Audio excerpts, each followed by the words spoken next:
Amelia Carter woke alone on her wedding night, her fingers closing around a cold gold ring pressed into the pillow where her husband should have been. No note of love. Only 4 words. This is convenience only.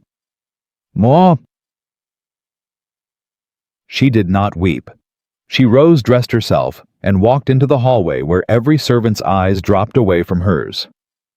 Before this story ends, a family's name will fall, and so will everything they built to hide it. If you're new here, hit subscribe and stay with me until the very last word.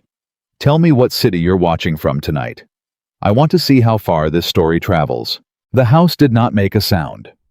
Amelia Carter lay still for a long moment, listening for breathing that wasn't hers, for the shift of weight beside her, for anything at all. There was nothing. Just the ring, small and cold, pressed into the pillow where a husband's head should have rested. She sat up slowly. Her wedding dress still hung from the chair where she'd left it the night before, the lace catching the gray light coming through the curtains. She had been married not even 18 hours, and already the bed on the other side of her was smooth and undisturbed, as if no man had ever meant to lie there at all. She picked up the ring first, then the letter beneath it. This marriage is only convenience, nothing more. Do not expect what was never promised. No signature. He hadn't even bothered to write his own name, as though she wouldn't recognize the hand that had signed the marriage contract not 2 days prior. Amelia read it twice, then a third time, searching the words for some hidden softness she might have missed. There wasn't one. She folded the letter along its crease and set it down on the writing table with a care that surprised her, given how badly she wanted to tear it into pieces. She dressed herself. No one came to help her, though a lady's maid had been assigned to her only the day before.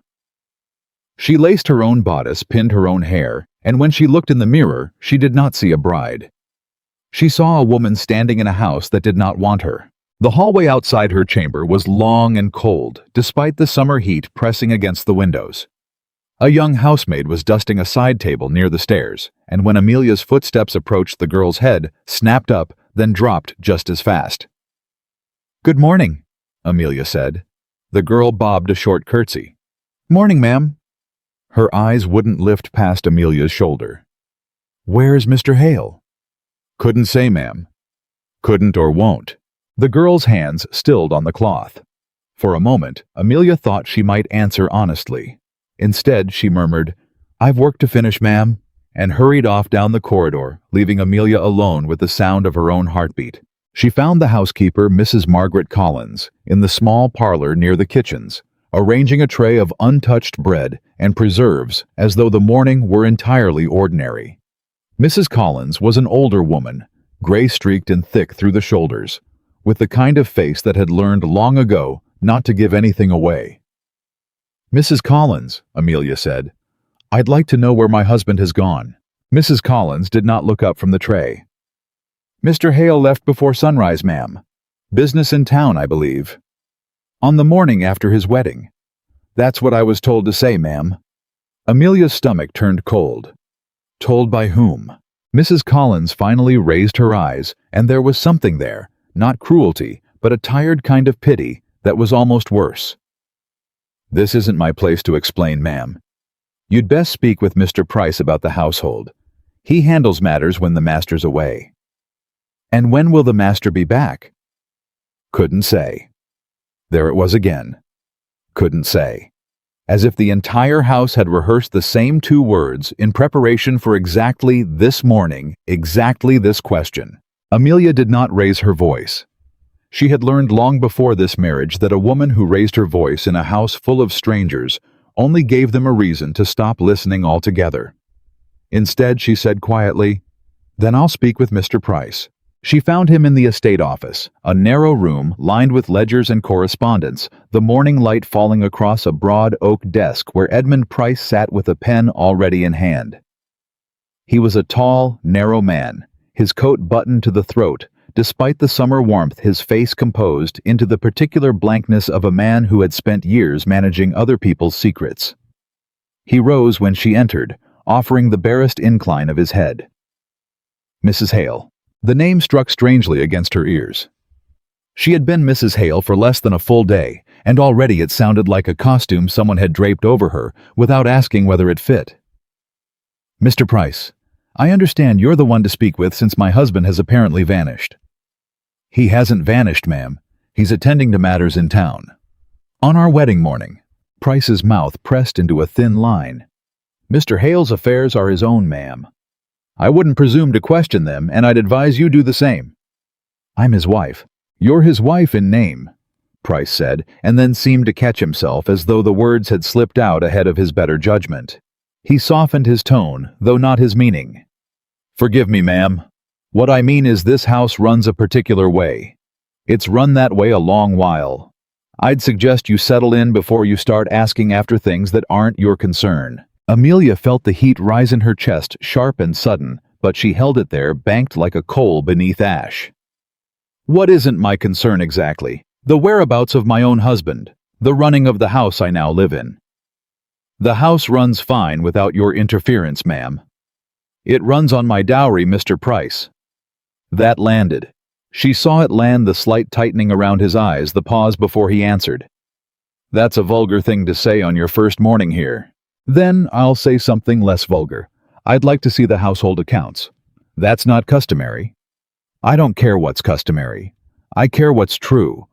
And it seems no one in this house is terribly interested in telling me the truth about anything, starting with where my husband slept last night, since it clearly wasn't beside me." Price set down his pen very deliberately, as if the small motion cost him effort. "Mrs. Hale, I'll speak plainly since you seem to prefer it. This marriage was arranged for reasons that have nothing to do with affection. Mr. Hale made no secret of that to his father, and I doubt he made much secret of it to you either. If you read the note, I imagine he left." Amelia's fingers curled at her sides. So he knew about the note, which meant he'd likely read it before she had, or helped write it, or at the very least approved its cold 4 words before it was ever pressed beneath a wedding ring. "You knew," she said. "I knew there would be a note. I didn't write it." "But you knew he'd leave, before sunrise, on our wedding night." Price didn't answer that directly. "I'd advise you take breakfast, ma'am, and rest. The heat this time of year can be trying for those unused to it." "I'm not tired, Mr. Price. I'm curious.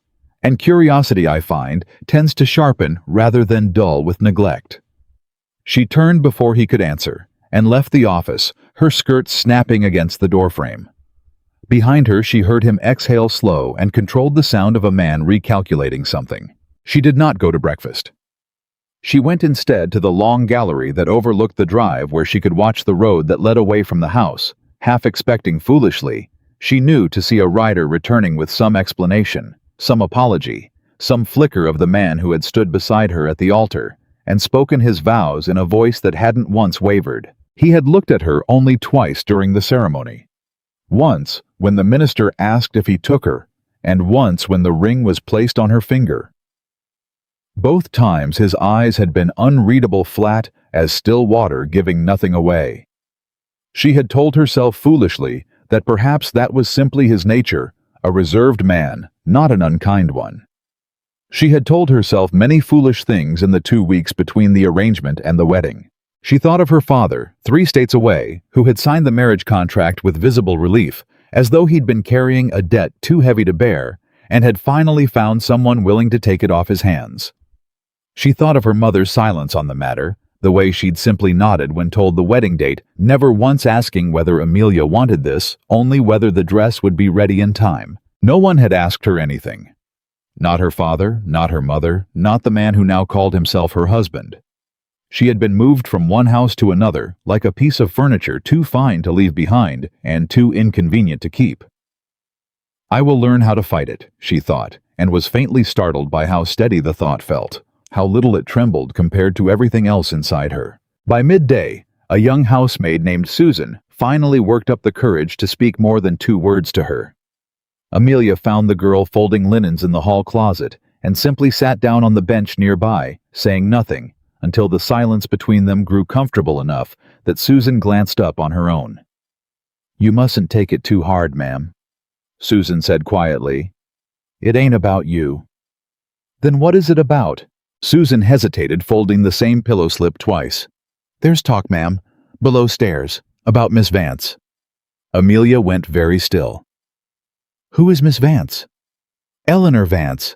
She was to marry Mr. Hale years back before—" Susan stopped herself, biting the inside of her cheek. "I've said too much already." "You've said barely anything at all," Amelia said gently. "Please, I'd rather know a hard truth than live inside a comfortable lie." Susan glanced toward the door, then lowered her voice further. The engagement ended sudden-like. No one below stairs ever got the full truth of it. But Mr. Hale, he weren't the same after. And when his father arranged this marriage for him, well, folks say he only agreed because his father threatened to cut him off entire, not because he wanted a wife. Amelia absorbed that, slowly feeling the shape of it settle into place beside everything else she'd learned that morning. A cold letter, a vanished husband, a steward who spoke of duty rather than affection. And now a name, Eleanor Vance, dropped into the quiet like a stone into still water, sending ripples she couldn't yet trace to their edges. "Thank you, Susan," she said. "I won't forget this kindness." That afternoon, she returned to the estate office when she knew Price would be occupied elsewhere, and found the ledgers exactly where she expected them, locked, but not so well locked that a determined woman with a hairpin and a father who'd once taught her how sailors picked simple cabin locks couldn't manage it within a quarter hour. She did not read far before her breath caught. Duplicate payments to the same grain merchant, dated a week apart, identical sums. A line item marked simply EV, paid quarterly, the amounts never quite matching any household expense she recognized. And beneath a stack of receipts, half buried, as though someone had hoped it would never surface again, a banknote for $300 dated only 4 months prior, made out to Eleanor Vance. Amelia sat very still with the ledger open on her lap, the summer heat pressing against the windows, the house silent around her, the way it had been silent since dawn. She thought of the cold ring on the pillow. She thought of the letter with no name attached. She thought of a husband who had vanished before sunrise, and a household staff too frightened to say why. She closed the ledger, slowly, deliberately, the way a woman closes a door she intends to open again very soon. "If this is the game," she murmured to the empty room, "then I intend to learn every rule of it before anyone thinks to stop me."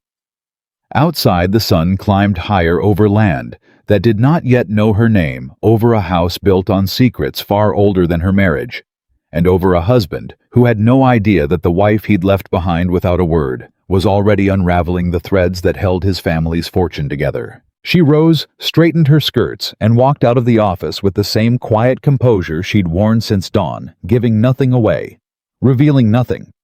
A woman who had decided in the space of a single morning that she would not be the one left standing in the ashes of someone else's lie. The house had gone quiet by the time Amelia locked the ledger back into its drawer, but quiet, she was learning, did not mean safe. Quiet in this house meant watching. She could feel it in the way the maids swept past doorways too slowly, in the way Mrs. Collins had begun finding reasons to pass through the east hallway 3 and 4 times an afternoon. Amelia said nothing about it. She simply noted it the way she noted everything now, filing it away beside the banknote made out to Eleanor Vance. She waited until supper to test the water. The dining room was too large for one person, the table built to seat 14 and set now for exactly 1. A place had been laid for Jonathan as well, out of habit or mockery, she couldn't tell which. She sat at the head chair rather than the foot, and when Mrs. Collins came to serve the soup, Amelia caught her wrist gently before the older woman could retreat. "Mrs. Collins, a question, and I'd ask you answer it honest, not careful." Mrs. Collins' shoulders stiffened, but she didn't pull away. "I'll answer what I can, ma'am." "How long has the household been paying Eleanor Vance?" The soup ladle stopped mid-air, suspended between the tureen and the bowl, and for one long second, nothing in the room moved at all. "I don't handle the accounts, ma'am," Mrs. Collins said, finally setting the ladle down with more care than the task required. "That's Mr. Price's concern entirely." "That's not what I asked. It's the only answer I've got, ma'am."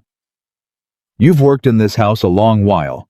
Longer than Mr. Price, I'd wager, by the way the younger girls look to you instead of him when they're frightened." Something flickered behind Mrs. Collins' eyes, not quite fear, but close kin to it. "Frightened of what, ma'am?" "That's what I'm trying to learn." Mrs. Collins picked the ladle back up, resuming her work with hands that weren't quite steady. "This is a good house, Mrs. Hale. Whatever you've found in those books, whatever you think you've found, I'd think hard before you go stirring a pot that's simmered fine without you for years.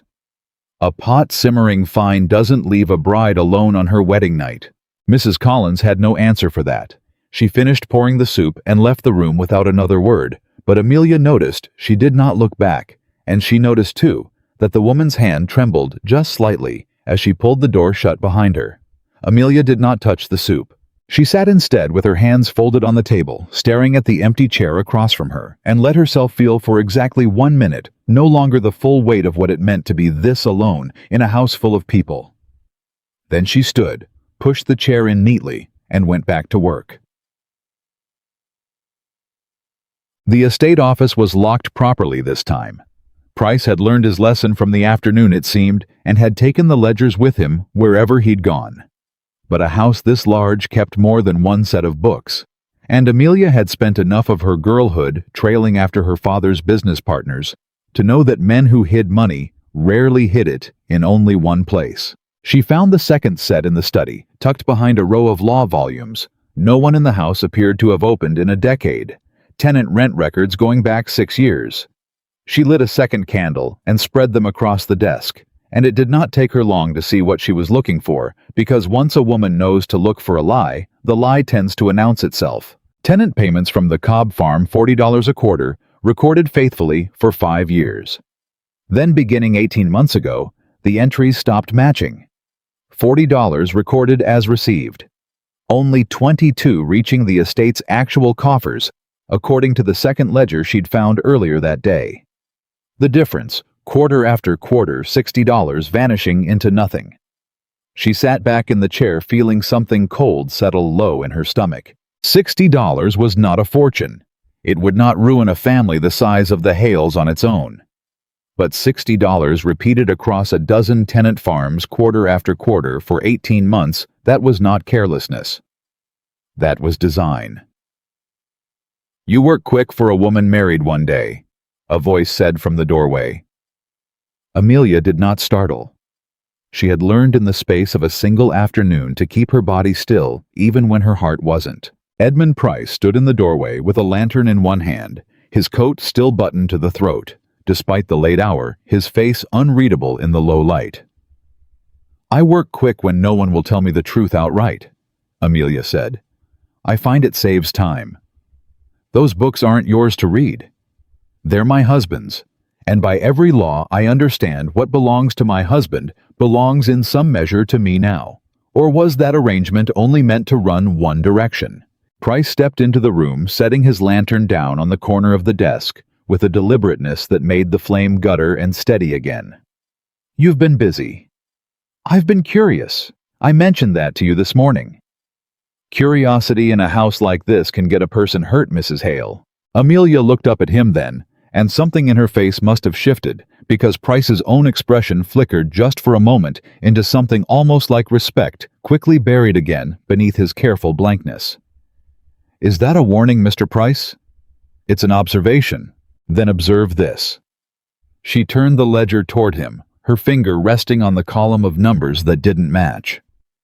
$60 a quarter missing from the Cobb farm rent for the last 6 quarters. I'd wager if I keep reading I'll find the same figure missing from every tenant on this estate. That's not a discrepancy, Mr. Price. That's a system. Price's jaw tightened. For a long moment, he said nothing, and Amelia let the silence stretch, because she had learned that men who managed secrets for a living hated silence more than they hated confrontation. Silence gave them nothing to argue against. "You don't understand what you're looking at," he said finally. "Then explain it to me." "It's not my place." "Then whose place is it?" "My husband's, who vanished before sunrise and hasn't sent so much as a note since." "Because if it's his place, Mr. Price, he's failing at it rather spectacularly." Something crossed Price's face. Anger, maybe, or fear, wearing anger's coat. "You'd do well to remember you've been in this house one day, ma'am. There's history here you don't know the shape of." "Then tell me the shape of it." "I can't." "Can't or won't." Price picked his lantern back up, his knuckles white around the handle.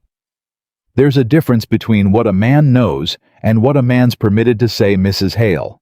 I've served this family a long while, longer than you've been alive near enough.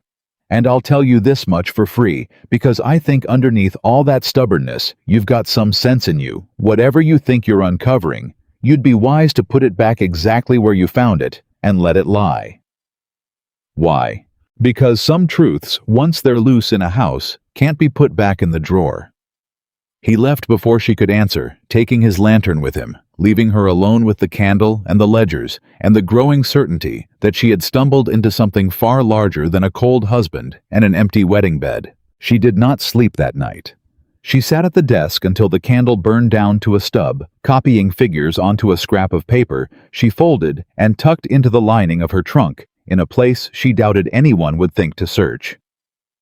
By the time the sky outside began to gray toward morning, she had a column of numbers that told a story clearer than any letter Jonathan Hale might have left her. Someone was stealing from the tenants, someone was paying Eleanor Vance, and someone she suspected the two were the same someone, or close enough kin to it, did not want a new bride with sharp eyes looking too closely at either fact.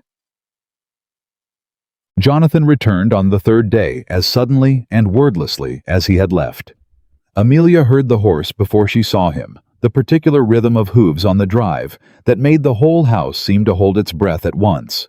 She was in the small parlor when Susan came to find her breathless, twisting her apron in her hands. "He's back, ma'am. Mr. Hale just rode in." Amelia set down the ledger page she'd been recopying and folded her hands in her lap, steadying herself before she stood. "Thank you, Susan." She did not run to the window. She did not rush to the front hall to meet him.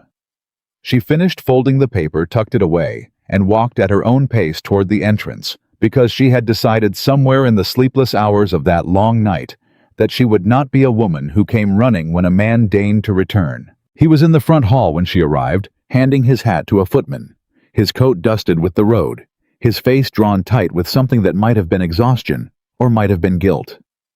He looked up when he heard her footsteps, and for a moment, just a moment, something crossed his face that looked almost like surprise, as though he'd expected the house to be different upon his return, as though he'd expected her perhaps to have already fled. "Mrs. Hale," he said. "Mr. Hale?" Her voice came out steadier than she felt. "How was your business in town?" Something flickered in his jaw.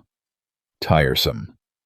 "I imagine leaving your wife alone on her wedding night was tiresome as well. For you, I mean. I found it rather more than tiresome myself." His eyes met hers fully for the first time since the wedding, and she saw something there she hadn't expected. Not coldness, not indifference, but a kind of weary wariness, like a man bracing for a blow he knew he deserved and had no intention of dodging. "I owe you an explanation," he said. "You owe me a great deal more than that, I think, but an explanation would be a start, eh? Not here."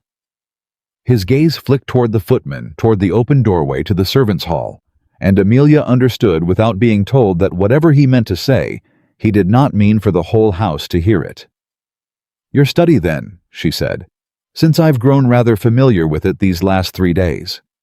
Something in his expression tightened at that, a small crack in his composure, and she filed it away, as she filed away everything else. They walked to the study in silence, and when he closed the door behind them, he did not sit. He stood near the window. Instead, his back half turned, his hands braced against the sill, as though the room itself required bracing against. "I never wanted this marriage," he said finally. "I gathered that much from your note." He flinched at the word note and turned to face her at last. "It wasn't meant as cruelty. I want you to understand that whatever else you come to think of me." "Then what was it meant as necessity? My father arranged it before I had any say in the matter. I fought it as long as I could." He dragged a hand through his hair, and for the first time she saw something almost young in him, something tired and cornered. "I lost. And so the solution was to marry a stranger and then abandon her before the sun rose. The solution," he said, his voice dropping, "was to marry you and keep enough distance that neither of us would be fool enough to expect something the other couldn't give. How generous of you to decide that on my behalf." His eyes flashed the first real heat she'd seen from him. You think I wanted any of this? You think I chose to stand at that altar and speak vows to a woman I'd met twice before the ceremony, knowing full well what kind of marriage it was going to be? I think, Amelia said, her voice low and even, that a man who didn't want something still had a choice in how he treated the person he dragged into it with him. And you chose silence. You chose to vanish. You chose to leave me to learn from servants who wouldn't look me in the eye that there was a woman named Eleanor Vance who mattered to this house a great deal more than I do. The room went very still. Jonathan's face drained of color, slow and complete, like watching a lamp starve for oil. What did you say, B? Eleanor Vance? Amelia repeated, watching him carefully, now cataloging every twitch of his jaw, every shift of weight from one foot to the other. Your former fiancé, I understand. The household has been paying her $300 every quarter. I found the banknote myself in your own ledgers, hidden rather less carefully than whoever hid it seemed to believe. You went through my ledgers. I went through our ledgers, Mr. Hale, since I am, whether either of us wanted it now, your wife. And I'll tell you plainly, I found more than the payment to Miss Vance. I found $60 a quarter disappearing from every tenant farm on this estate for the past year and a half. I found duplicate payments to a grain merchant that don't match any delivery I can account for. I found a household staff so frightened of speaking honestly that a housemaid nearly wept rather than answer a simple question about where her master had gone. Jonathan said nothing. He had gone very still, the way a man goes still when he's watching a wall he thought was solid begin to crack. Say something, Amelia said. I didn't know, he said finally quietly. About the tenant payments, I swear it. And Eleanor Vance. His jaw worked. That's older. That's not something I can explain in one conversation. Try. He turned back toward the window, his shoulders a hard line against the gray afternoon light. She was meant to be my wife, years ago, before my father decided her family's fortune wasn't sufficient to justify the match and ended it himself without so much as consulting me on the matter. And the payments? I don't know what you're referring to.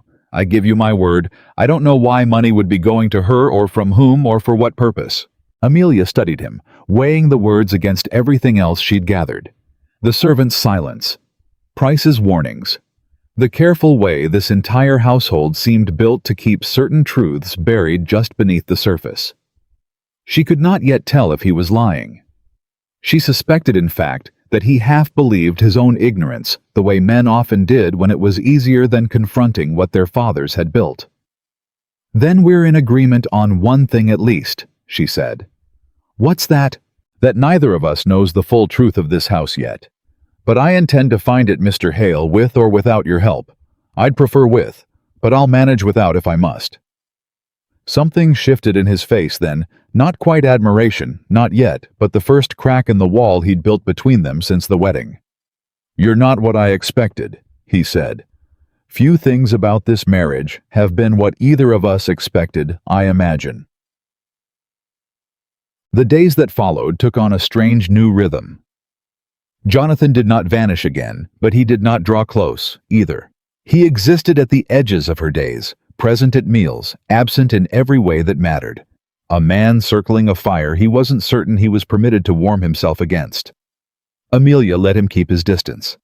She had more pressing matters than a husband's confusion. She went to the tenant farms herself against Mrs. Collins's quiet protests that it wasn't proper for a lady to ride out unescorted.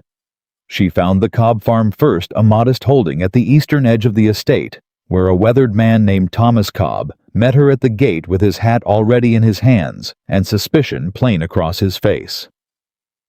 Mrs. Hale, he said, testing the name like it might not hold his weight. Don't get many visits from the big house. I'd like to ask you about your rent payments, Mr. Cobb, if you'll allow it. His eyes narrowed just slightly. What about them? How much do you pay each quarter? $40. Same as always. Why? And who collects it? Mr. Price himself most times. Or one of his men when he's occupied elsewhere. Do you receive a receipt? Cobb's brow furrowed. Never asked for one. Never been asked to give one either. It's always been done on trust, ma'am. My father paid the same way, and his father before him. Amelia nodded slowly, feeling the shape of it settle into place. Trust. That was the word men like Price relied on, the quiet generational trust of tenants, too proud or too frightened to ask questions about a system that had always simply worked until it didn't. Mr. Cobb, I'd ask you keep this conversation between us for now. But I want you to know, if I find what I suspect I'll find, I intend to see that you're paid fair, and that whatever's been taken from you unjustly is returned. Cobb studied her for a long moment, and something in his weathered face softened just slightly. You're different than I expected from a Hale bride, if you don't mind my saying. I don't mind at all, Amelia said. I'm beginning to hear that rather often. She visited 3 more farms before the afternoon was through, and the pattern held at every one. $40 paid faithfully. No receipts, given no records kept beyond a man's word, and a house's habit of never being questioned. By the time she rode back toward the estate, the sky had gone the color of a fresh bruise, and she carried with her a certainty sharp enough to cut. Someone inside that house had been quietly bleeding the tenants dry for a year and a half, pocketing the difference between what was paid and what was recorded. And either Jonathan Hale was a man remarkably skilled at feigning ignorance, or he truly did not know what his own steward had built beneath his feet. She was inclined, against her better judgment, to believe the latter. The confrontation with Price came 4 days later, and it came because Amelia forced it. She waited until she knew he would be alone in the office, the household staff occupied elsewhere with the evening meal. And she brought with her the folded paper from the lining of her trunk, the careful column of figures she'd copied that first sleepless night.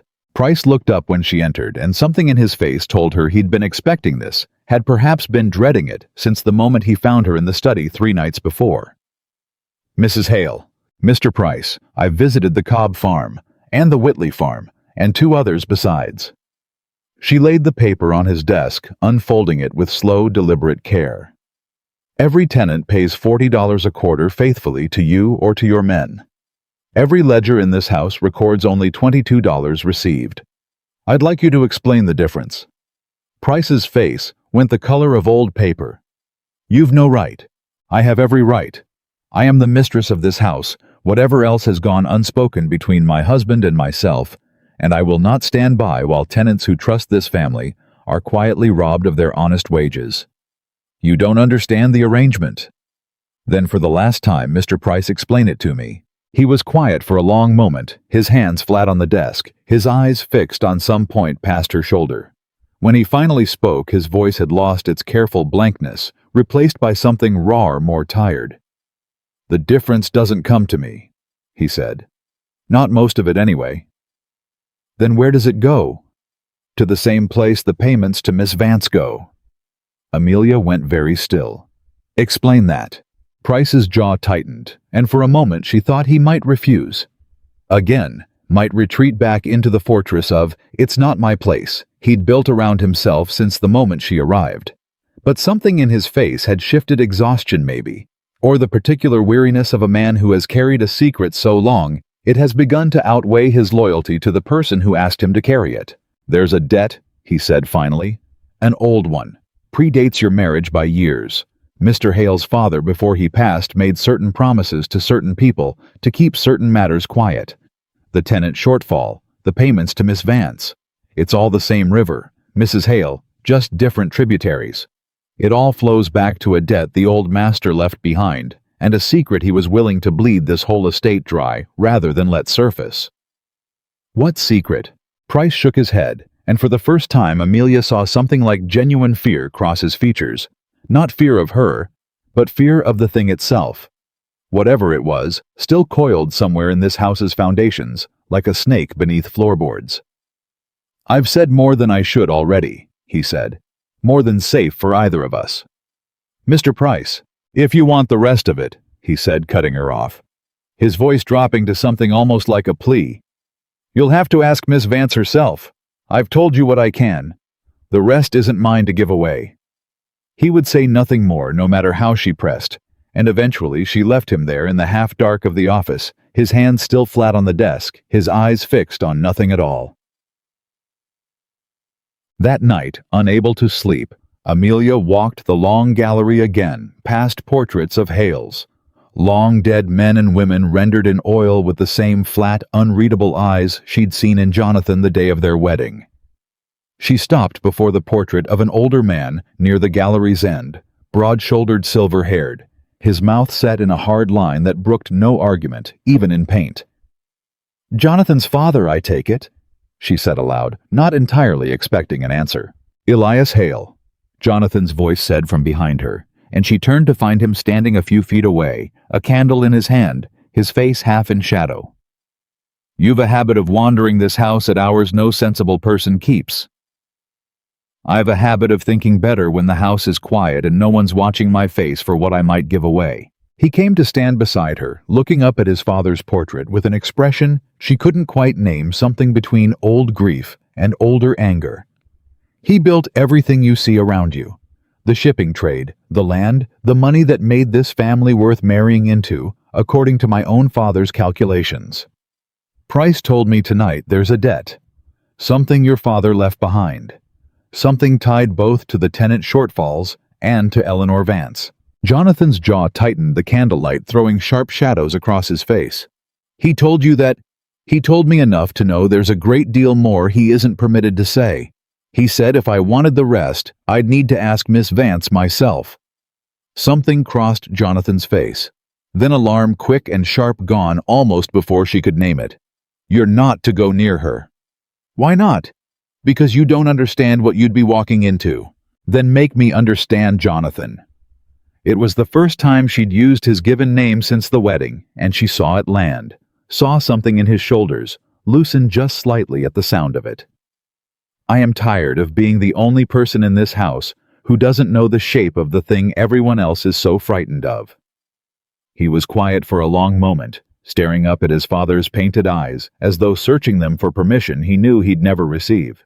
"My father ruined her family," he said finally, the words dragged out of him like something physically painful. "Years ago, before the engagement ever ended. He made investment shipping ventures using money that wasn't entirely his to risk, money belonging in part to Eleanor's father. When the ventures failed, my father found a way to keep his own fortune intact and let the Vance family absorb the loss instead. How? I don't know the particulars. I was young. But I know the engagement ended the same season the Vance family lost everything, and I've always suspected the two were more connected than my father ever admitted. And the payments to her now. I told you before I didn't know of them. I still don't, not truly. But if what Price says is right, if there's an old debt still bleeding money into this house's shadows, then perhaps my father promised her something before he died. Silence bought and paid for quarter after quarter, so the truth of what he'd done would stay buried with him." Amelia looked from Jonathan to the portrait, and back again, feeling the full weight of what she'd married into settle over her like a physical thing. Not merely a cold husband and an empty wedding night, but a family built on a foundation of quiet theft. Tenant farmers bled $60 at a time, a ruined family paid to keep silent, a dead man's sins still drawing blood from the living. "I want to speak with her," Amelia said. "Amelia, I want to speak with Eleanor Vance, not because I doubt what you've told me, but because I think she's the only person left in this house's orbit who might know the whole shape of the thing rather than the pieces everyone else has been handed and told to keep quiet about." Jonathan studied her for a long moment, the candle between them throwing warm light across a face that had over the last week become slightly less unreadable to her than it had been on their wedding day. "If you do this," he said quietly, "you should know it will not stay quiet. Whatever answer she gives you, it will not let this house go back to sleeping the way it has for years." "Good," Amelia said. "I've never much cared for houses that sleep, while people beneath them are bled dry." Bag. The letter went out the next morning, written in Amelia's own hand, rather than dictated through servants who might carry word of it back to Price before it ever reached its destination. She kept the wording plain, an invitation, nothing more, a request that Miss Eleanor Vance might call upon the Hale estate at her earliest convenience on a matter of some importance to them both. She did not mention the ledgers. She did not mention the tenant farms, or the $300. or the old man in the portrait with his hard, unforgiving mouth. She simply signed her name, Amelia Hale, and sealed it and sent it by the fastest rider the stable could offer. And then she sat by the window of her chamber for the better part of an hour afterward, watching the road, waiting for something she could not yet name. Susan found her there near midday, breathless again, though this time her face carried something closer to alarm than mere excitement. "Ma'am, Mr. Price has gone." Amelia turned from the window. "Gone where?" "No one knows, ma'am. His room's cleared out. His horse is missing from the stable. He left sometime in the night, near as anyone can tell, and he didn't say a word to a soul." Amelia felt the cold certainty settle over her that she had pushed the man exactly as far as he could be pushed before he chose flight over confession. Whatever Edmund Price knew, whatever full shape of the old debt and the buried scandal he'd been guarding for years, he had decided, sometime in the dark hours of that night, that it was safer to vanish than to answer for it. "Thank you, Susan," she said quietly. "Please find Mr. Hale. Tell him I need to speak with him at once." She found in the following hour that a fleeing steward left behind more evidence than he likely intended.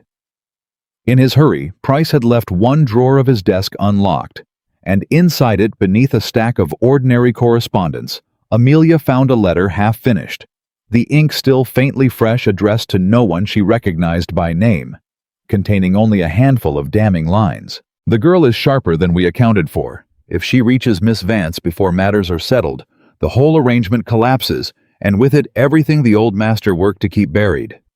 I cannot in good conscience remain and watch what comes next." She read it twice, then folded it carefully and tucked it away with the rest of her evidence, feeling something shift inside her chest.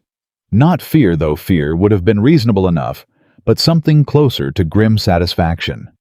She had been right. Whatever waited at the bottom of this, it was large enough to frighten a man who had spent his whole career keeping other people's secrets into abandoning his post in the middle of the night rather than face her questions. Jonathan arrived within the hour, his face drawn tight when she showed him the letter.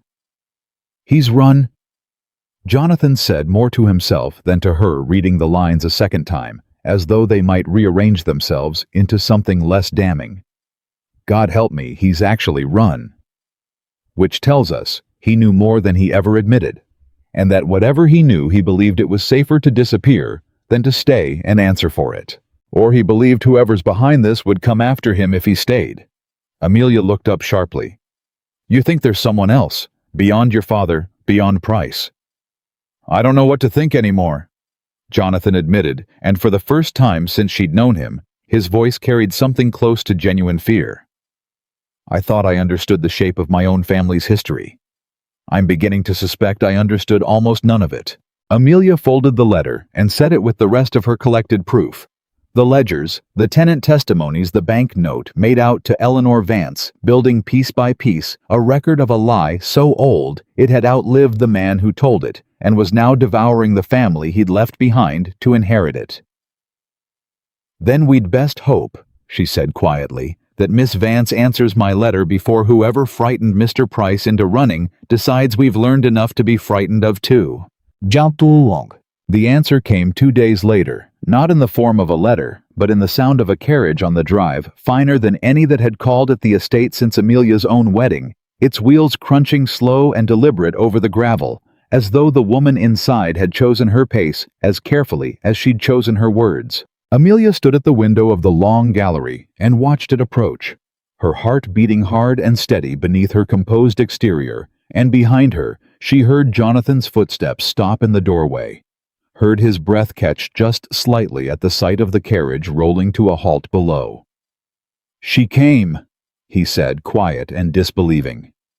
"Did you think she wouldn't?" "I didn't know what to think." He moved to stand beside her at the window, and together they watched the carriage door open, watched a gloved hand emerge first, followed by a woman whose bearing, even from this distance, carried the particular composure of someone who had spent years learning to hold herself steady, no matter what storm moved beneath the surface. Amelia felt something tighten in her chest. Not jealousy, not quite, but something close enough to it that she recognized the shape without wanting to name it outright. This was the woman whose name had haunted every servant's hesitation, every locked ledger, every quiet warning to leave well enough alone. This was the woman her husband had once meant to marry, before an old man's greed had rewritten both their futures without asking either of them first. "Whatever she tells us," Amelia said more to herself than to Jonathan, "I intend to hear all of it, every word, however it lands." Jonathan looked at her, then something unreadable moving behind his eyes, not quite admiration, not yet, but the beginning of something that had not existed between them on their wedding night, when he had left her alone with nothing but a cold ring and 4 cruel words. "I believe you will," he said quietly. "I'm beginning to think there isn't much in this world that could stop you once you've decided to hear it." Below, the carriage door closed, and Eleanor Vance turned toward the house, her face lifting toward the windows above, as though she already knew exactly where to look. Exactly who waited there watching her arrive. A bride, 3 days abandoned, now standing at the edge of a truth, 6 years buried with nothing left to do but walk downstairs and ask the question that had brought this whole quiet, corrupted house to the edge of finally breaking open. Eleanor Vance did not wait to be announced. She was already at the top of the stairs by the time Amelia and Jonathan came down to meet her, having brushed past the footman with the ease of someone who had walked these halls long before Amelia ever set foot in them. Up close, she was younger than Amelia had expected, not much older than Amelia herself, with dark hair pinned severely back and eyes that carried none of the softness her composed bearing suggested from a distance. She looked, Amelia thought, like a woman who had spent years teaching herself not to flinch. "Mrs. Hale," Eleanor said, her voice even betraying nothing. "I received your letter." "Thank you for coming, Miss Vance." Eleanor's gaze slid past Amelia to Jonathan, and something passed between them, brief, wordless, the particular silence of 2 people who share a history too large to summarize in a hallway. "Jonathan." "Eleanor." His voice was careful, stripped of warmth or coldness, both though Amelia noted the way his hands had gone still at his sides, the way his jaw had tightened just slightly at the sound of her name spoken aloud in his own house. "Shall we speak somewhere private?" Amelia asked. "I think what needs saying isn't meant for hallways." Eleanor's mouth curved not quite a smile. "No, it certainly isn't." They settled in the small parlor, the same room where Mrs. Collins had once arranged untouched bread and preserves on Amelia's first cold morning in this house. Eleanor sat with her spine straight, her gloved hands folded in her lap, and for a long moment no one spoke at all. Amelia let the silence stretch. She had learned these past days that silence was often the sharpest question a person could ask. "You want to know about the money," Eleanor said, finally breaking it herself. "I want to know everything," Amelia said. "But I'll start with the money if that's where you're willing to begin." Eleanor's eyes flicked toward Jonathan, some old grief moving briefly across her face before it smoothed away again. "Your husband's father ruined mine. I assume someone's told you that much already." "Jonathan told me. He didn't know the particulars." "No." Eleanor said, something bitter creeping into her voice. "He wouldn't. Elias Hale was very careful about what his son was permitted to know." Jonathan shifted where he stood near the window. "Eleanor." "Let her finish," Amelia said quietly, and Jonathan after a moment went still again. Eleanor drew a slow breath, as though gathering something heavy before she let it fall. "My father invested in a shipping venture with your father-in-law, Mrs. Hale. 3 vessels bound for the Indies carrying goods enough to make both families richer than either had been before.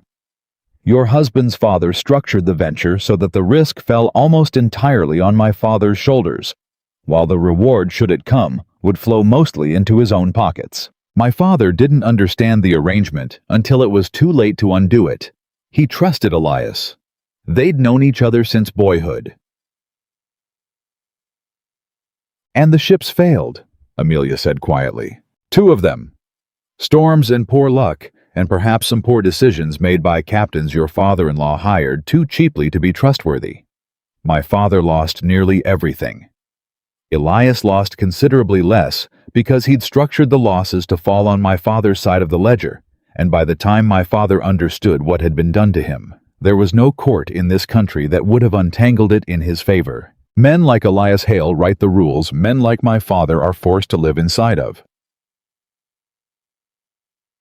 And the engagement, Amelia said. Yours to Jonathan. Eleanor's composure cracked just slightly, a single fissure running through the careful mask she'd worn since walking through the door. Ended within the same season. Elias decided quite suddenly that a Vance bride was no longer a suitable match for his son now that the Vance fortune had collapsed. I imagine you can guess how that conversation was conducted. Not with me. Not even with Jonathan, not truly. Simply announced the way a man announces the weather. Jonathan's voice, when it came, was rough. I fought it, Eleanor. I want you to know that. I fought him for weeks.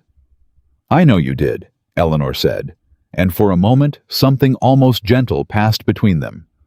Old affection surfacing briefly before submerging again beneath the weight of everything that had happened since. It didn't matter.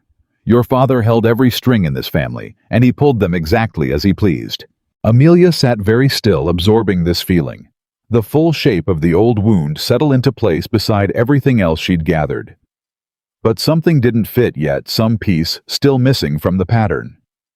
That explains the ruin. It explains the broken engagement. It doesn't explain $300 a quarter paid to you 4 years after the fact. Eleanor's eyes met hers directly, for the first time since sitting down, something sharp and assessing in her gaze, as though she were only now deciding how much this stranger who'd married her old fiancé deserved to know. That, Eleanor said slowly, is where the story stops being simply sad Mrs. Hale and starts being dangerous. The room seemed to go colder at the words, though nothing in it had changed. Go on, Amelia said. Eleanor glanced once more at Jonathan as though weighing whether he should hear what came next, and then apparently deciding it no longer mattered who heard it, continued. The venture that ruined my father wasn't only poorly structured, it was fraudulent. Elias Hale didn't merely take an unfair share of the risk, he falsified the ship manifests, insured cargo that was never loaded, collected payment on goods that existed only on paper. When the ships went down, he didn't merely lose less than my father. He profited from the loss twice over through insurance claims on cargo that had never existed at all. Amelia's breath caught. That's fraud. Outright fraud. Yes. How do you know this? Because my father kept records, copies of the original manifests before Elias amended them. He spent the last years of his life trying to gather proof enough to bring the matter before a magistrate. But he died before he ever managed it, and the records passed to me. Eleanor's jaw tightened. Along with the debt Elias owed him. Not a legal debt, nothing that would hold in a court, since Elias had been careful enough to leave no trail a judge would recognize. A different kind of debt, the kind a guilty man pays to keep a secret buried. Blackmail, Jonathan said, his voice hollow. I don't care for that word, Eleanor said coolly. I prefer to call it restitution. Your father destroyed my family, Jonathan. He took my father's fortune, his reputation, his health. The man was dead within 3 years of the ship's going down, and I've never believed it was only grief that killed him. I decided when I inherited what remained of his records that Elias Hale would pay something back quietly quarter after quarter for as long as I judged the debt unpaid. It was the only justice available to me. The law would not have helped a ruined family against a man as wealthy as your father.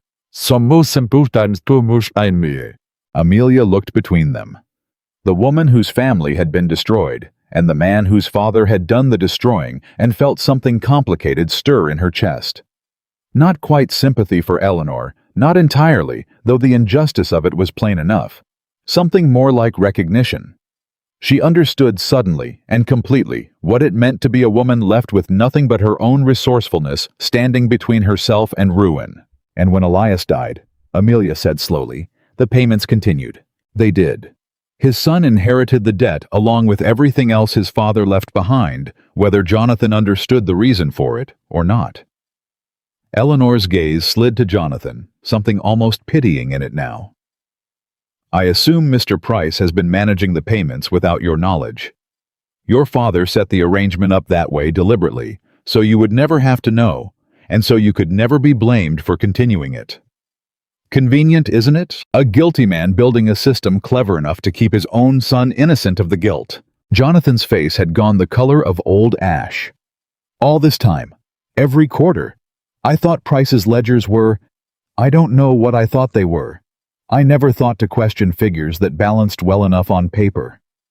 Why would you? Eleanor said, not unkindly. You were raised to trust that this family's fortune was earned honestly. It's rather a shock, I imagine, to learn otherwise. Amelia leaned forward. Miss Vance, I need to ask you something, and I'd ask you answer plainly. Do you know why Edmund Price fled this house 2 nights ago? Something shifted behind Eleanor's careful composure, surprise quickly masked. Price is gone, vanished in the night, left behind a letter half-finished, suggesting he feared what might happen if I reached you before, as he put it. Matters were settled. What matters, Miss Vance?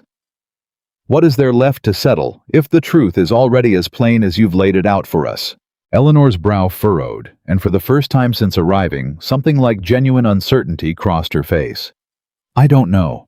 I've had no contact with Price beyond the quarterly arrangements, and even those were handled through a courier, never directly. Then who else knows about the fraud?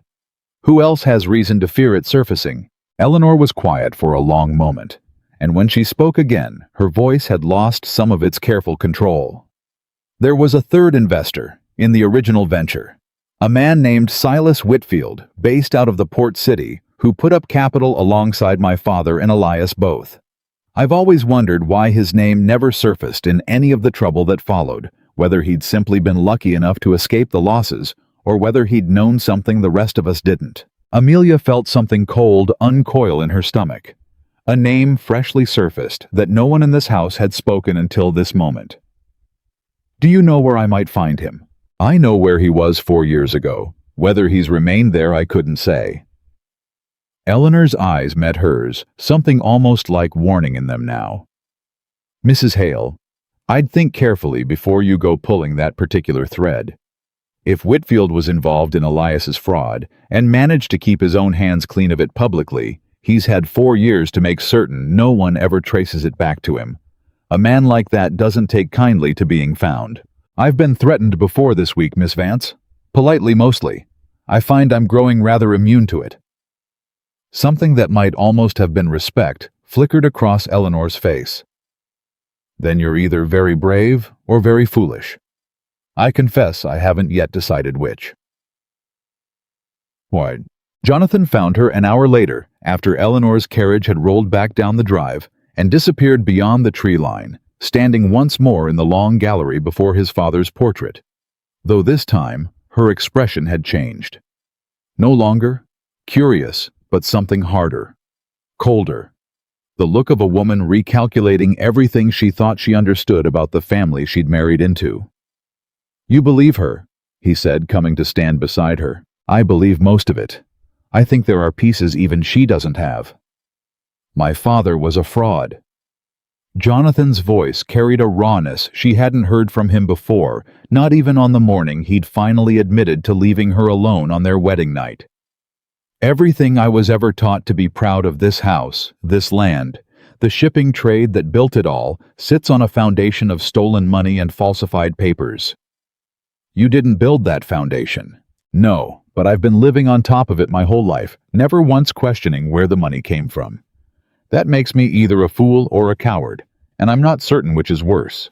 Amelia turned to look at him fully, and something in his face, raw, undefended, stripped of the cold distance he'd worn since their wedding day, moved her more than she expected it to. It makes you a man who's just learned an ugly truth about his own father. That's not cowardice, Jonathan. Cowardice would be turning away from it now that you know. And if I wanted to turn away from it, if I wanted to simply pay Eleanor her quarterly sum, keep Price's ledgers buried, and let this whole rotten thing lie quiet, the way it's lain quiet for years. Would you? He was silent for a long moment, staring up at his father's portrait with an expression Amelia couldn't fully read. No, he said finally. I don't think I could live with myself if I did. Not now that I know the shape of it. Then we're in agreement, Amelia said, which is, I think, the first thing we've agreed on since the day we married. Something almost like a smile touched the corner of his mouth, brief, tired, but real. There's a name now. Silas Whitfield. If he's the reason Price ran, if he's involved in whatever's frightening this household enough to send a man fleeing in the middle of the night, we'll need to find him before he decides to make certain we never do. I've already sent word to a lawyer in town, Amelia said. A Mr. Daniel Mercer. My father used his services once years ago for a dispute over shipping contracts. If anyone can help us untangle the legal shape of what your father did and what Whitfield's part in it might have been, I suspect it's him. Jonathan looked at her with something that had shifted subtly but unmistakably since the morning she'd first confronted Price in the estate office. Less wariness, now more curiosity. The particular curiosity of a man beginning to realize the woman he'd married by obligation might prove to be the most capable ally he could have hoped for. "You've been busy," he said, echoing Price's words from days before, though this time the phrase carried none of the warning it had held then. "I've had a great deal of motivation," Amelia said. "A husband who vanished, a household staff too frightened to speak, and a family fortune built on a lie large enough to destroy everyone connected to it. It rather focuses the mind." Daniel Mercer arrived 2 days later, a compact, sharp-eyed man who reminded Amelia faintly of her father's business partners, careful with his words, careless with nothing, the kind of man who read a room before he ever spoke a sentence in it. He listened to the whole account without interrupting the ledgers spread across the desk before him. Eleanor's testimony relayed in full, Price's half-finished letter laid out beside everything else. When Amelia finished, he sat back in his chair and was quiet for a long moment, his fingers steepled beneath his chin. "This is considerably larger than a domestic dispute over household accounts, Mrs. Hale," he said finally. "I gathered that much myself. Insurance fraud, if the manifests were indeed falsified as Miss Vance describes, carries serious criminal weight. And if this Whitfield fellow was a knowing participant, rather than merely an unlucky bystander, he'd have every reason to want the matter buried permanently, rather than resurrected by a new bride with sharp eyes and a stubborn disposition." He glanced at Jonathan. "No offense intended, Mr. Hale." "None taken," Jonathan said grimly. "It's an accurate description. The trouble," Mercer continued, "is proof. Miss Vance's father's records would help considerably if she's willing to produce them formally, rather than simply describing their contents. Beyond that, we'd need something connecting Whitfield directly to the falsified manifest's correspondence financial records. Anything beyond hearsay that a magistrate could weigh." "And if we find such proof," Amelia asked, "then you'd have grounds to bring the matter before a court. Though I'll warn you both, a case like this against men of standing rarely moves swiftly, and it rarely moves without cost to the family bringing it. Your own name, Mr. Hale, would be dragged through considerable mud before any judgment came down guilty or not." Jonathan's jaw tightened, but he didn't hesitate. "I don't care about the mud. I care about the tenants who've been bled $60 a quarter for a year and a half because my father built a system too clever for anyone to question. I care about a family destroyed so mine could prosper on false paper. If it costs my name something to make that right, I'll pay it gladly." Mercer studied him for a moment, something like approval crossing his sharp features. "Then I'd suggest we begin by locating Mr. Whitfield. Discreetly, mind you, if he's the reason your steward fled in the night, he's already aware someone is looking too closely at old business. He'd prefer stayed buried. We'll want to know his movements before he knows we're watching them." It was Mrs. Collins, of all people, who broke first. She came to Amelia 3 nights after Mercer's visit, hovering in the doorway of the small parlor, with an expression Amelia hadn't seen on her before. Not the careful blankness she'd worn since Amelia's first cold morning in the house, but something closer to fear, raw and unguarded. "Mrs. Hale, might I have a word?" "Of course, Mrs. Collins. Sit, please." The older woman sat, her hands twisting in her lap, and for a long moment said nothing at all, as though the words she'd come to say had lodged somewhere in her throat and refused to move. "I should have told you sooner," she said finally. "About Mr. Price. About all of it. I'm sorry, ma'am. I truly am." "Told me what, Mrs. Collins?" "Mr. Price didn't run because he was frightened of you finding out about the tenant money, ma'am. Not only that, Mrs. Collins' voice trembled. He ran because a man came to see him. 3 nights before he left, late after the household had gone to bed. I saw him from the servants' stair, though I never got a proper look at his face. Tall man, well dressed. He and Mr. Price argued something fierce, though I couldn't make out the words. And the next morning, Mr. Price wasn't himself at all. Pale as a sheet, hands shaking so bad, he spilled his coffee twice at breakfast. Amelia's pulse quickened. Do you know who the man was? No, ma'am. But I heard one thing through the door before I lost my nerve and went back to bed. Mr. Price said a name. Said it like a curse near enough. Whitfield. The name landed in the room like a stone dropped into still water, and Amelia felt the full shape of the danger sharpen into something almost unbearably clear. Whitfield had come himself. Had confronted Price directly in the dead of night. And whatever threat he'd made had been enough to send a man who'd kept this family's secrets for years fleeing into the darkness, rather than face whatever consequence Whitfield had promised him. Thank you, Mrs. Collins, Amelia said quietly. You've done the right thing telling me this now. I should have told you the day it happened, ma'am. I was frightened. I've worked in this house near 20 years, and I've never once seen anything to make my blood run as cold as that man's voice did coming up through the floorboards in the dark. You've told me now. That's what matters.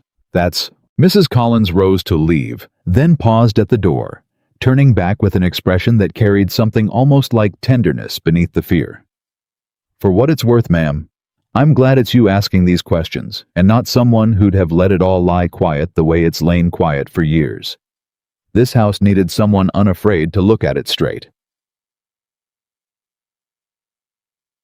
The news reached Jonathan within the hour, and Amelia watched something in him harden as she relayed Mrs. Collins' account. Not fear exactly, but a grim, focused resolve that hadn't been there in the uncertain, distant man who'd left her alone on their wedding night.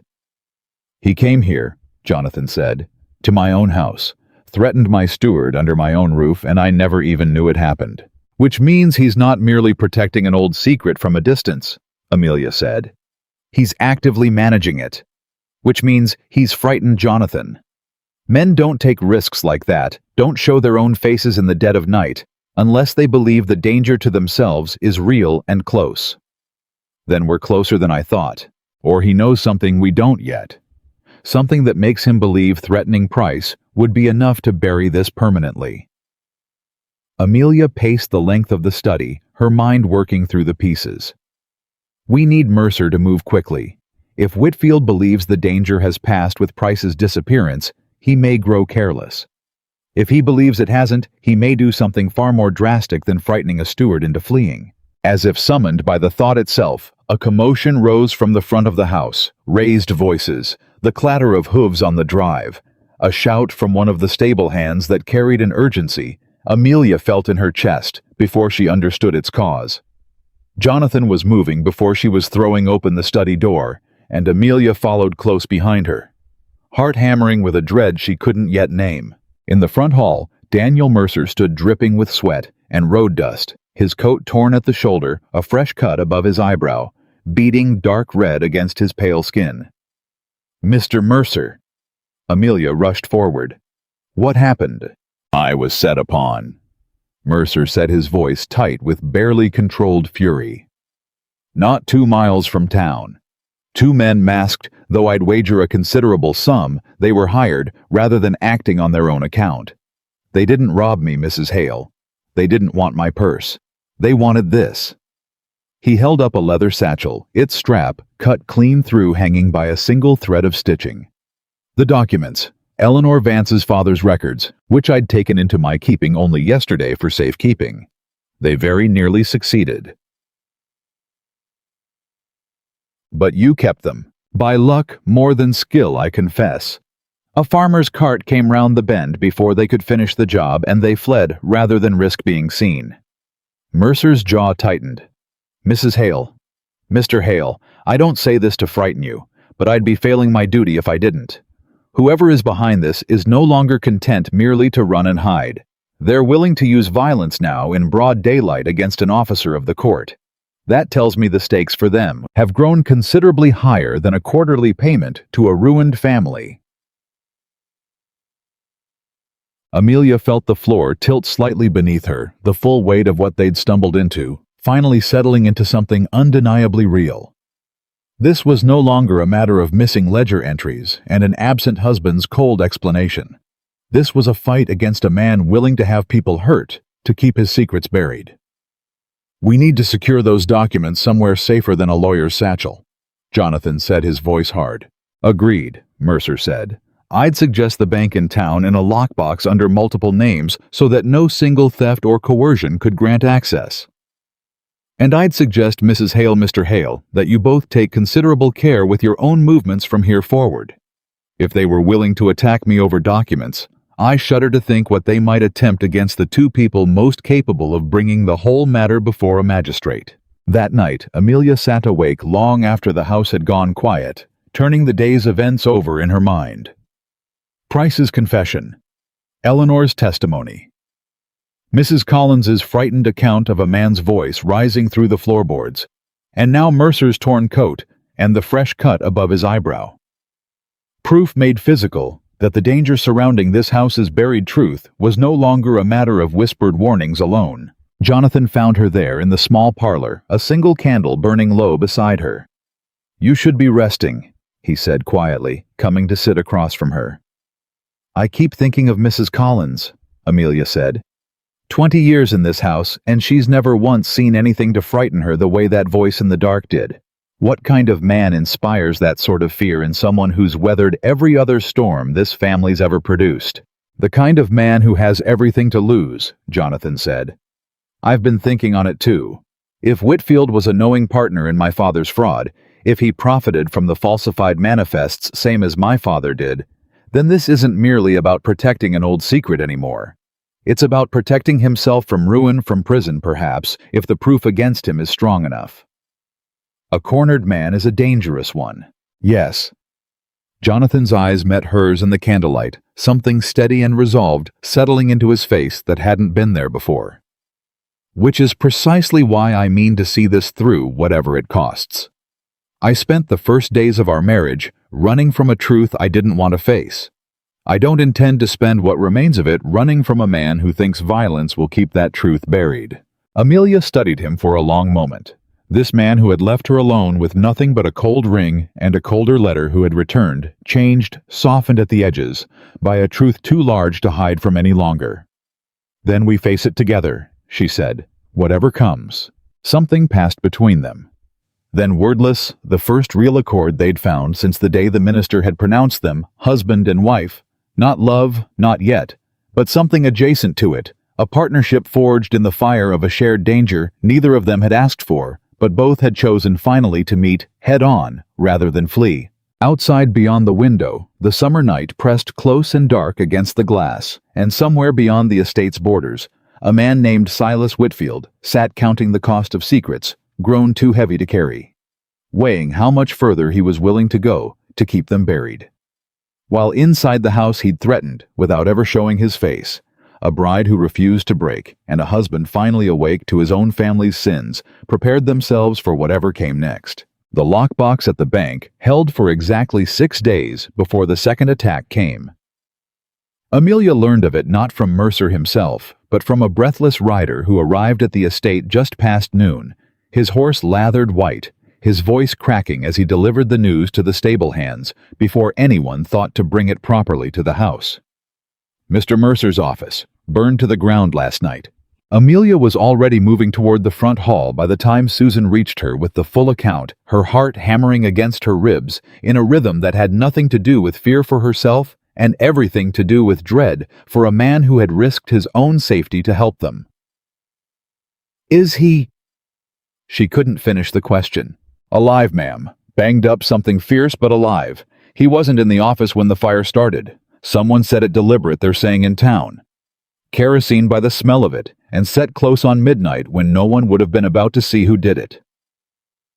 Jonathan arrived at her side before she'd fully processed the words, his face already grim with the particular fury of a man who had run out of patience for half measures. "The documents!" "Safe, sir?" Mr. Mercer had already taken them to the bank like he said he would. Whatever they were after, they didn't find it. Then they burned the office out of spite, Amelia said quietly. Or out of warning. Or both, Jonathan said.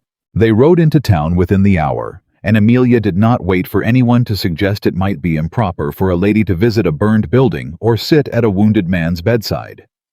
She had stopped caring somewhere in the last 2 weeks about what was proper and what wasn't. Propriety had done nothing to protect the tenant farmers bled $60 a quarter. It had done nothing to protect Eleanor Vance's ruined family, or Edmund Price fleeing into the dark, or Daniel Mercer nearly losing his life to a fire meant to erase the only proof that could bring a guilty man to justice. Mercer was propped up in a narrow bed at the town's boarding house. His arm bandaged a burn along his jaw, an angry red that would scar the doctor had told them, though, not badly. He managed a thin smile when Amelia and Jonathan came through the door. "You'll forgive me if I don't rise to greet you properly," he said, his voice rough with smoke. "Mr. Mercer, I am so terribly sorry." "Don't be. I'm alive, and the documents are exactly where they ought to be, which is more than Whitfield can say for his own composure at the moment, I'd wager." He shifted against the pillows, wincing. "Whoever set that fire wanted to send a message. They wanted us to know they could reach us even in town, even in a building full of witnesses within shouting distance. That tells me something important, Mrs. Hale." "What's that?" "It tells me they're desperate. A careful man, a patient man, doesn't burn down a lawyer's office in the middle of a town where half the residents know his face by sight. That's not strategy. That's panic." Mercer's eyes, though pained, carried a sharp gleam of something like satisfaction. "Panic means he's close to breaking. It means whatever proof we've gathered, he believes it's enough to end him, and he's grown too frightened to wait for us to bring it before a magistrate on our own timeline." "Then we should move quickly," Jonathan said. "We should move very carefully," Mercer corrected. "A cornered animal is a dangerous one, Mr. Hale, but it's also a mistake-prone one. I'd rather let him make one more error before we strike than rush forward and hand him an opportunity to cover his tracks completely." But the error, when it came, arrived in a form none of them expected. 3 days after the fire, a letter reached the estate addressed not to Jonathan, not to Amelia, but to Edmund Price, care of the Hale household, as though whoever sent it did not yet know the steward had vanished into the night weeks before. Amelia intercepted it before any servant could think to forward it on recognizing something in the careful, cramped handwriting that made her pulse quicken even before she'd broken the seal. She read it twice before she brought it to Jonathan, her hands not quite steady. "Price, the girl has gone further than we anticipated. Mercer survived the fire, damn the luck of it, and the documents remain secured. I've reason to believe the Vance woman has produced her father's original records in full, which puts us considerably closer to ruin than either of us can afford. I want the girl removed from this matter entirely one way or another before the week is out. You know what I mean by that, and you know I don't make requests of this nature lightly. See it done, or face the same reckoning you've spent years helping me avoid. No signature." But the threat inside it needed none. Jonathan read the letter twice, his face draining of color with each pass, and when he finally looked up at Amelia, something raw and terrified moved behind his eyes. Not for himself, she understood immediately, but for her. "He means to have you hurt," he said, his voice barely above a whisper. "Or worse. He means to try," Amelia said, though she could feel her own hands trembling now, the reality of the words settling into her chest with a cold physical weight. "Jonathan, this letter is addressed to Price. Whoever sent it doesn't yet know he's fled, which means we may have something no one else realizes we have." "What's that?" "Proof in his own hand of an explicit threat against my life. That's not fraud anymore, Jonathan. That's a confession to conspiracy sitting in my 2 hands, sent by a man too frightened to realize his own steward had already abandoned the game." Jonathan's jaw tightened, some fierce and protective anger rising behind his eyes that Amelia hadn't seen in him before, not even in the days when he'd first begun to reckon with his father's crimes. "I don't care what it proves, Amelia. I care that a man wrote those words about you and meant them. I want you gone from this house, gone from this whole business somewhere safe until this is finished. No, Amelia. No, Jonathan. She met his eyes directly holding them, refusing to let the fear in his voice unsteady her own resolve.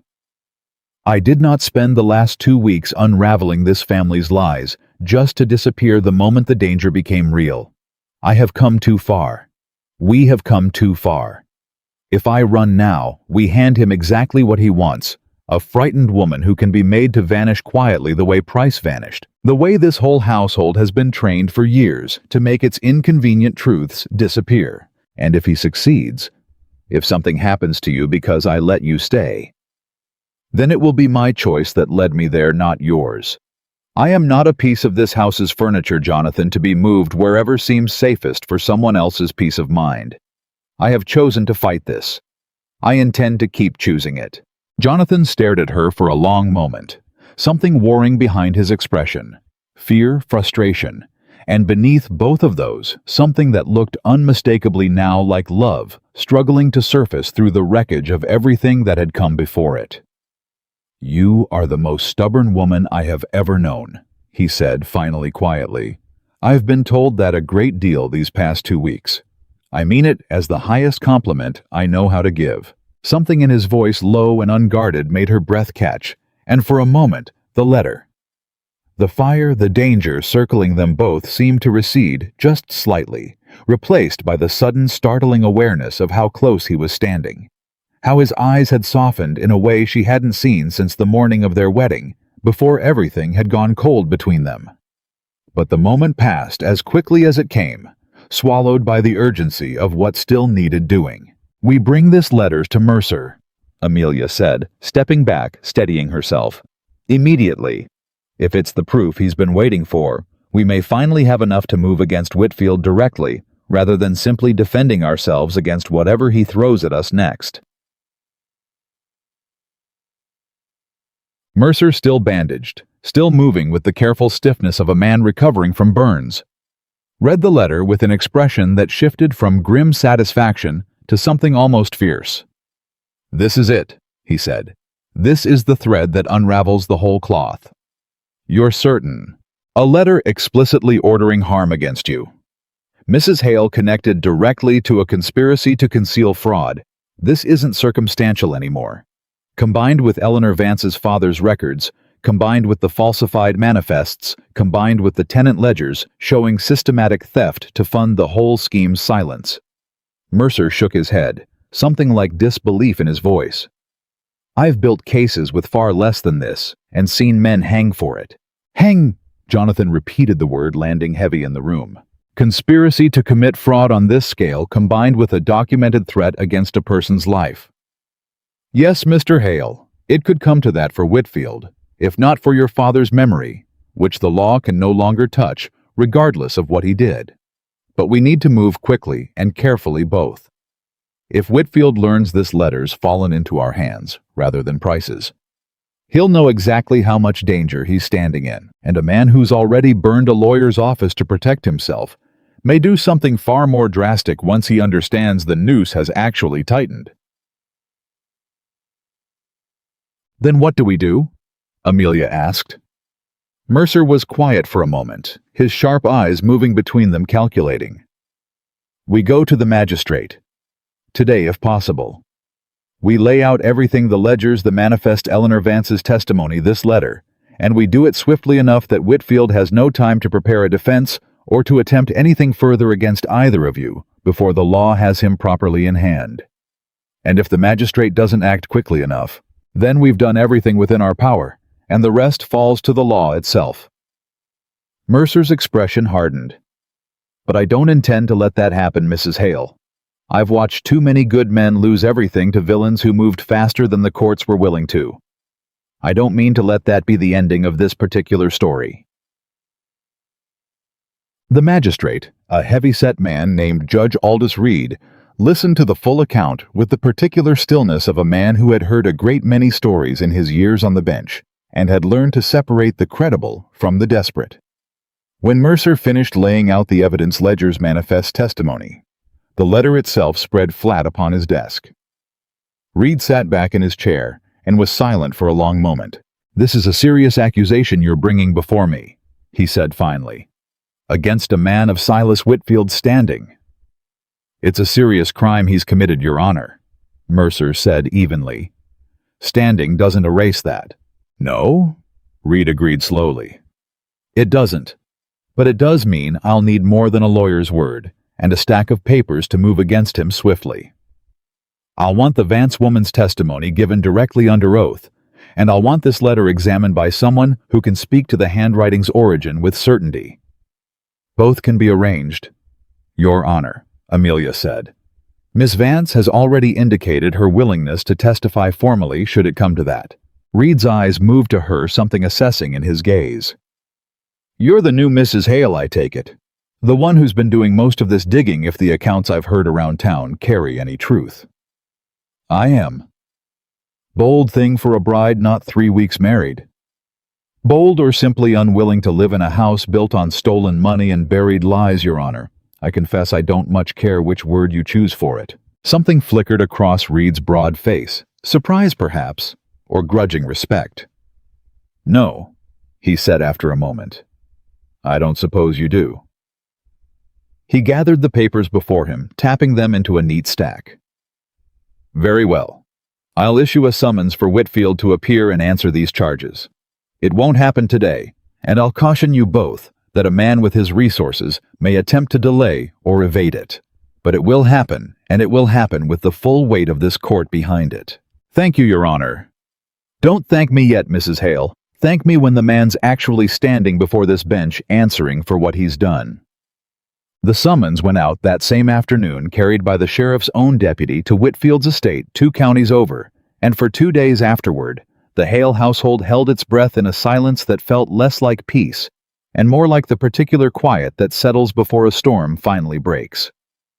It was Susan who brought the news, breathless and pale, on the morning of the 3rd day. "Ma'am, Mr. Hale, you'd best come to the front."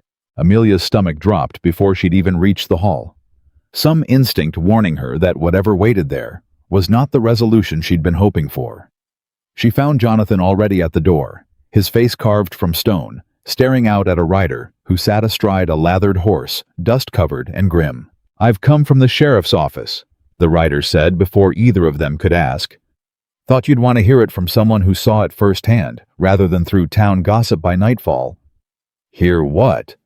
Jonathan's voice was tight. "Whitfield's gone. Estate cleared out overnight, servants dismissed, valuables packed, the man himself vanished before the deputy ever arrived with the summons.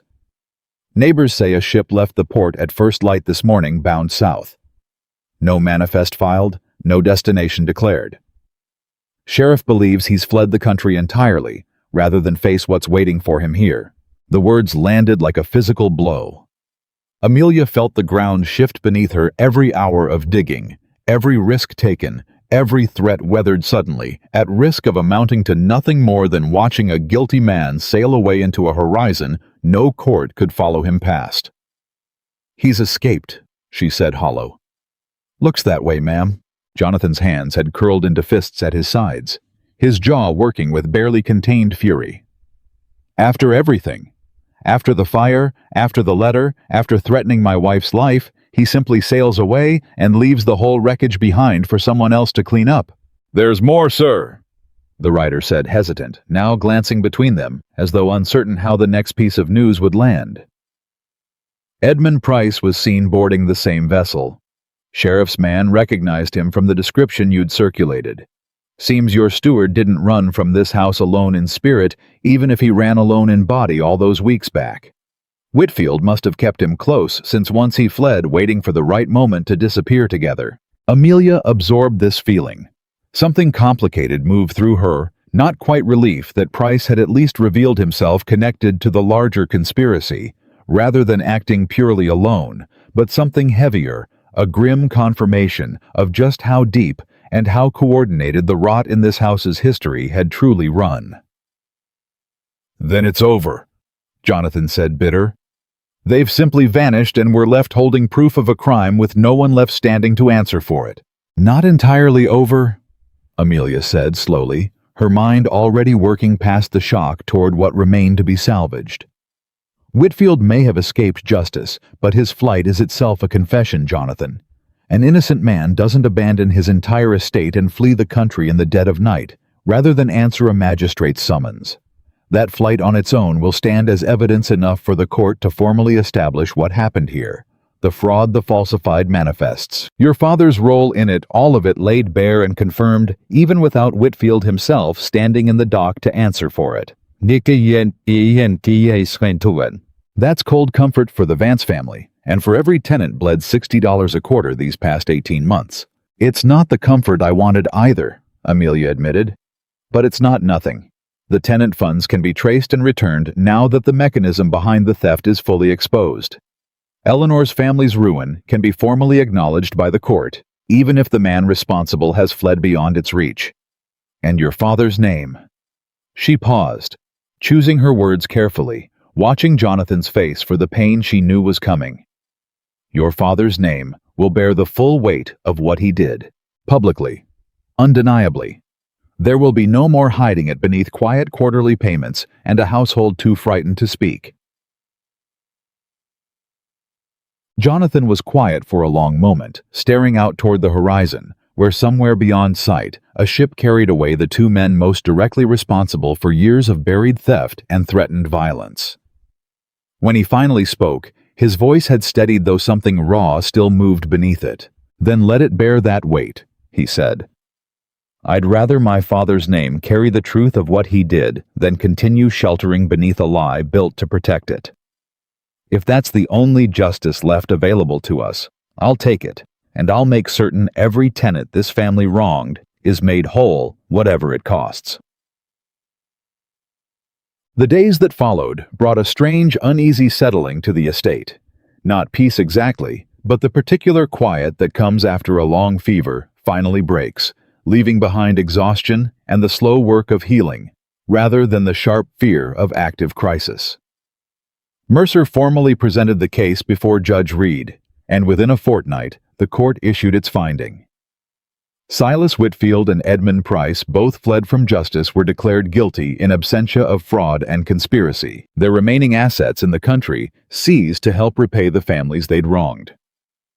Elias Hale's role, though he could no longer be tried for crimes committed before his death, was formally documented and entered into the public record, stripping away forever the polite fiction that his fortune had been honestly earned. Eleanor Vance received a formal restitution from the seized assets, along with a public acknowledgement of the wrong done to her family. Not enough, Amelia knew, to erase years of grief and struggle, but enough, perhaps, to let her finally set down a burden she'd carried alone since her father's death. She came to the estate one final time before the matter closed entirely, and Amelia met her in the same small parlor where they'd first spoken, though something in the air between them had shifted since that tense, careful conversation weeks before.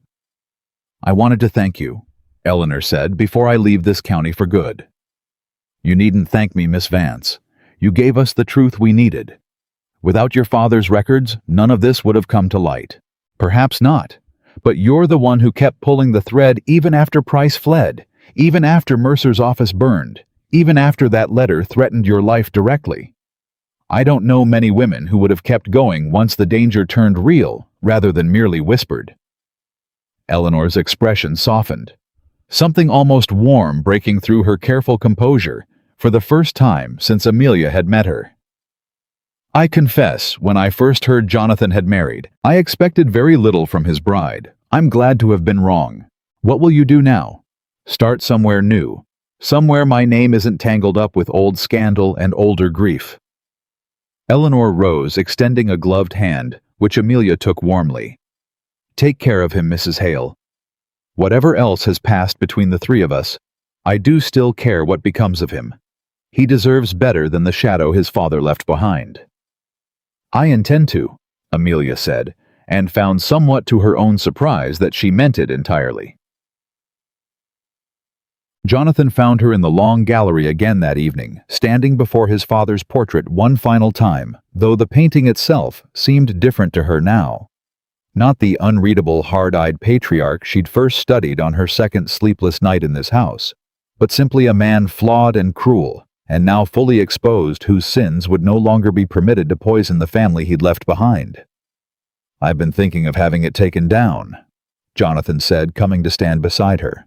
Would that help? I don't know. Perhaps it's better to leave it hanging as a reminder of what this family is capable of becoming if no one has the courage to look at it honestly.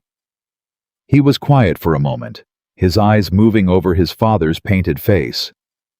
I keep thinking of what you said that first week, about learning how to fight. I remember. I didn't understand then what that would mean. I thought perhaps you meant fighting me, fighting this marriage, fighting the circumstances that trapped us both.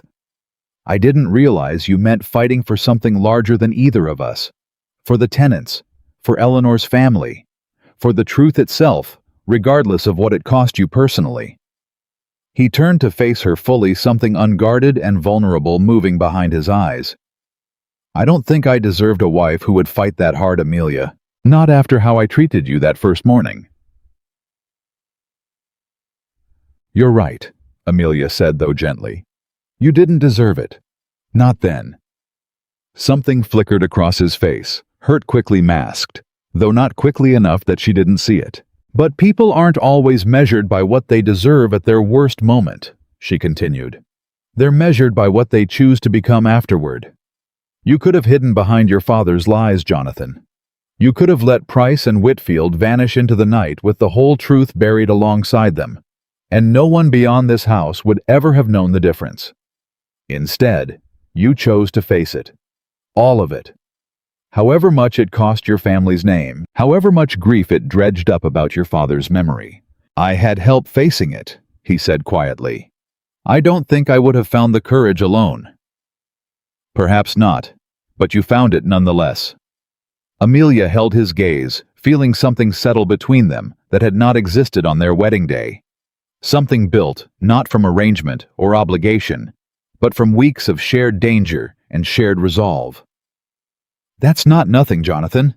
That's not a small thing at all. He reached for her hand, then hesitant, as though uncertain whether the gesture would be welcomed. And when she did not pull away, something in his shoulders loosened the last of the cold distance he'd carried since their wedding morning, finally fully dissolving. I have spent 3 weeks learning what kind of man my father truly was, he said, his voice low. I find I would very much like to spend considerably longer learning what kind of woman I actually married, if you'd allow it. Amelia felt something warm move through her chest, cautious but real. The first genuine hope she'd allowed herself since the cold morning she'd woken alone with nothing but a ring pressed into an empty pillow. I think, she said slowly, that could be arranged. Outside the gallery windows, the summer evening had begun to soften toward dusk.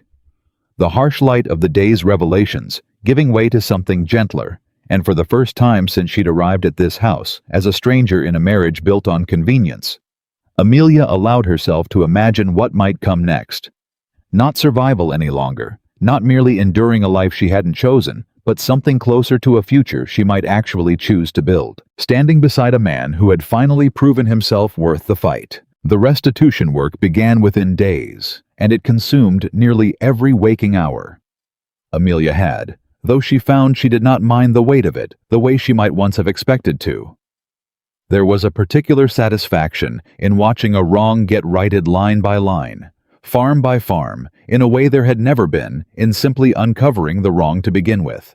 She rode out with Jonathan this time, not alone as she had those first frightened weeks, and together they visited every tenant whose rent had been quietly skimmed for 18 months. Thomas Cobb met them at his gate again, though his suspicion from that first visit had softened considerably in the weeks since.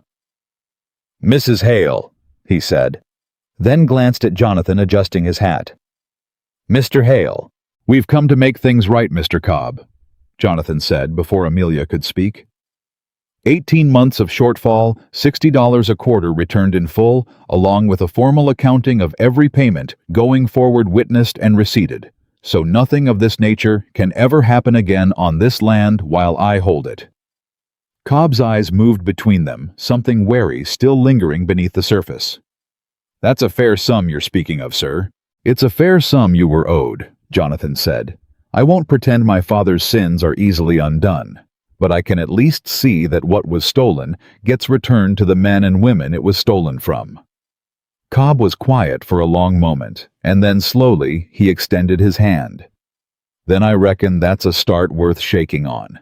They repeated the visit at every farm across the estate, and by the end of the second week, Amelia watched something shift in the way the tenants looked at the both of them.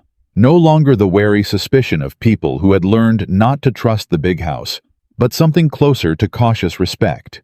The particular respect earned by people willing to admit a wrong and labor to fix it rather than simply apologize and move on. "You've changed something out here," she said to Jonathan one evening as they rode back toward the estate in the long gold light of a summer evening.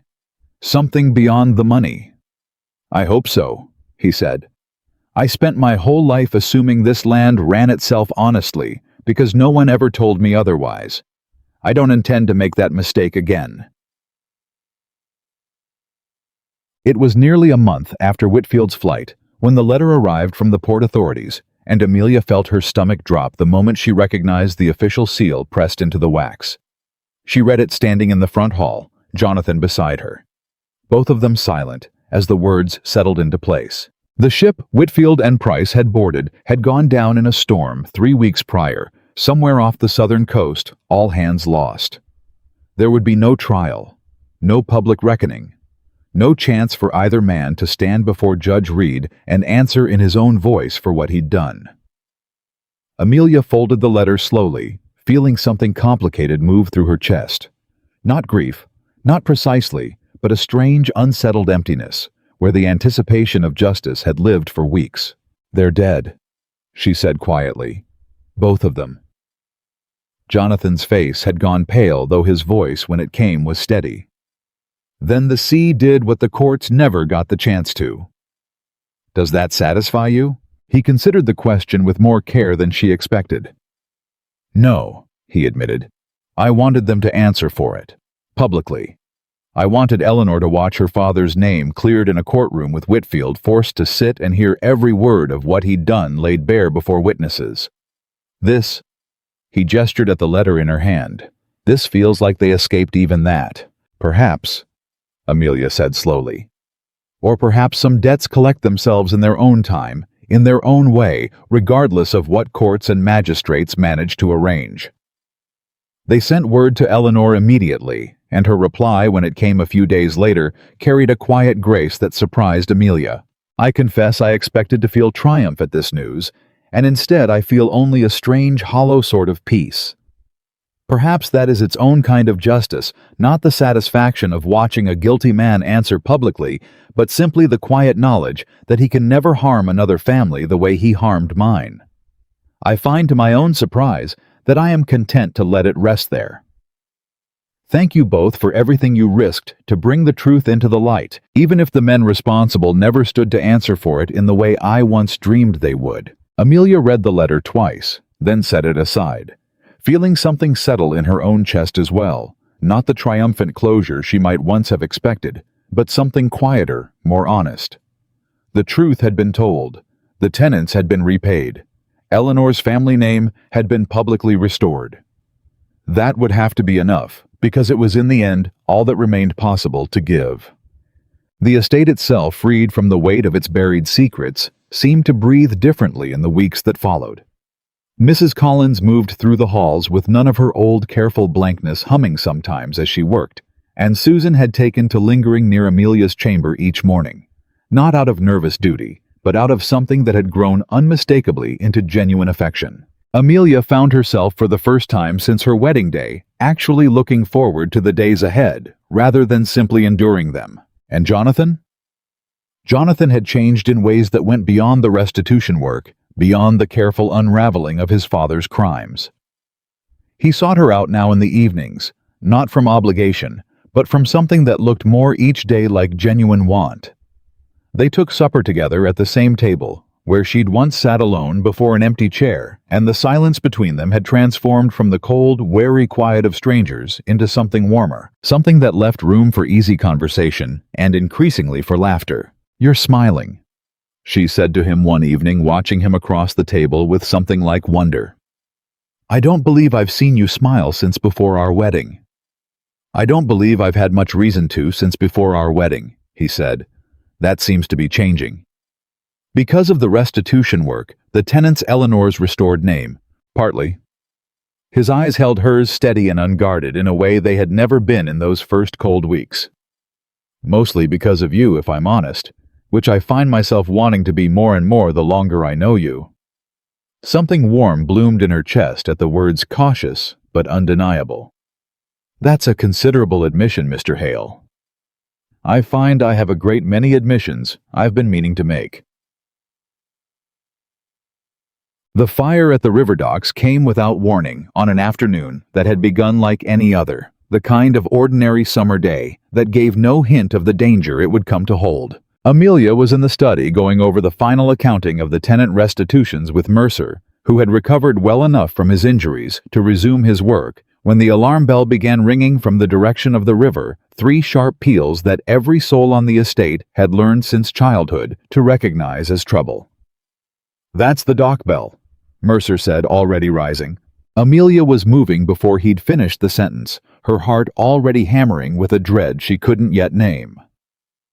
The Hale docks sat at the edge of the estate's river frontage, where the shipping trade that had built this family's fortune still moved goods in and out on a smaller scale than in Elias Hale's day, and where Jonathan, she remembered with a sudden cold lurch, had ridden that very morning to oversee a delivery of lumber for the tenant repairs. She rode hard faster than propriety or good sense allowed, and the smoke was visible long before she reached the water's edge, thick black plumes rising against the pale summer sky, the acrid smell of burning pitch and timber reaching her even at a distance. The scene that greeted her when she arrived was chaos. One of the storage warehouses along the dock had caught fire, the flames already climbing high enough to threaten the adjacent structures, workers shouting and hauling buckets from the river in a desperate, disorganized effort to contain it before it spread to the moored vessels and the rest of the dock beyond. "Where's Jonathan?" she demanded of the first worker. She reached a young man with soot already streaking his face. "Inside, ma'am. Went back in for old Samuel. He's stuck, ma'am. Legs caught under a fallen beam and Mr. Hale wouldn't leave him." Amelia's blood went to ice. "How long has he been in there?" "Too long, ma'am. Too long already." She did not think. She did not weigh the danger, or consider what a woman in skirts might reasonably do against a burning building that men twice her size were struggling to approach. She simply ran past the shouting workers, past the useless buckets of river water, toward the warehouse door, where smoke poured thick and black into the afternoon air. "Amelia!" someone shouted behind her. Mercer, she thought, though she didn't turn to look. "Amelia, don't!" She was already through the door. The heat inside was a physical wall pressing against her skin, stealing the breath from her lungs before she'd taken 3 steps. Smoke hung low and thick, and she dropped instinctively toward the floor, where the air still held some thin margin of breathable clarity, crawling forward through the chaos of fallen crates and burning timber toward the sound of voices she could barely make out over the roar of the flames.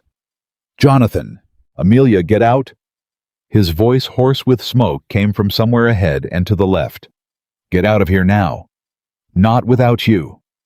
She found him crouched beside an older man, Samuel, she assumed, whose leg was pinned beneath a heavy fallen beam, his face gray with pain and smoke, his breathing shallow and labored. Jonathan's hands were already bloodied from trying to shift the beam alone. His coat scorched at one shoulder, where a falling ember had caught the fabric. "I can't move it alone," he said, coughing hard. "Amelia, you need to go. This whole structure could come down any moment. I'm not leaving either of you." She dropped beside him, pressing her shoulder against the beam alongside his. "On 3, push." "Amelia." "On 3, Jonathan." They pushed together, straining against the weight of the timber, and for one terrible moment, nothing moved at all. The beam holding fast, the fire roaring closer, and Amelia felt the first true edge of panic rise in her throat, not for herself, but for the 2 men beside her who would burn if this failed. Then slowly, agonizingly, the beam shifted just enough. Samuel cried out in pain as his leg came free, and Jonathan hauled him upright, half dragging him toward the door, with strength born entirely of desperation. "Go!" Jonathan shouted at her over the roar of collapsing timber somewhere behind them. "Go now!" She went half blind with smoke, her lungs burning, her eyes streaming. stumbling through the doorway into air that tasted for one blinding, grateful moment, like the sweetest thing she'd ever breathed. Behind her, she heard Jonathan emerge as well. Samuel's weight braced against his shoulder, and a heartbeat later, a great groaning crash sounded from within the warehouse as the roof finally gave way, sending a fresh column of sparks and smoke roaring into the sky. They collapsed together onto the dock, coughing soot-streaked alive, and for a long moment, neither of them could speak at all. Simply breathing. Simply existing in the enormous relief of having survived what had nearly claimed them both. Mercer reached them first, along with a dozen workers' hands reaching to help Samuel to check Amelia and Jonathan for injury, the whole scene dissolving into a blur of shouted instructions and relieved exclamations that Amelia barely registered her attention, fixed entirely on Jonathan's face, soot blackened, and scraped his eyes, finding hers through the chaos with an intensity that stole what little breath the smoke had left her. "You could have died," he said, his voice raw, not entirely from the smoke. "You ran into a burning building, Amelia. You could have died in there." "So could you," she said. "And yet here we both are. I have never in my life been more frightened than I was in that moment I heard your voice calling my name through that smoke." His hand found hers, gripping tight, as though reassuring himself she was truly solid, truly present, truly alive beside him. "I think—" He stopped, seemed to gather himself, and then continued, his voice dropping lower, rougher, stripped of every careful distance he'd once kept between them. "I think I've been falling in love with you since the very day you refused to break under everything I put you through. And in that fire, all I could think was that I hadn't yet told you so, and that if something happened, if I lost you before I said it—" "Jonathan, let me finish," he said. And something in his eyes, fierce and unguarded, made her go still, and let him. "You walked into that house a stranger to me, married by obligation rather than choice, abandoned on your very wedding night by a man too cowardly to face what he'd been forced into. And instead of breaking, instead of fleeing back to your father's house the way any reasonable woman might have you stayed, you fought. You uncovered every rotten secret this family had spent years burying. And you did it not for yourself, but for tenants who trusted us, for a woman my father had wronged, for a truth that needed telling, regardless of what it cost either of us. I don't deserve you, Amelia. I never have. But I find myself wanting more than I have ever wanted anything to spend the rest of my life trying to become a man who does." Amelia felt tears rise unbidden, cutting clean tracks through the soot on her cheeks, and she did not try to stop them. "Then don't stop trying," she said, her voice thick. "Because I think I've been falling for you too, somewhere between the ledgers and the lies, and the long nights we spent uncovering both. I didn't expect it. I certainly didn't want it, not at first. Not after how you left me that first morning. But it's there, Jonathan. It's real, and I find I don't want to spend the rest of my life pretending otherwise."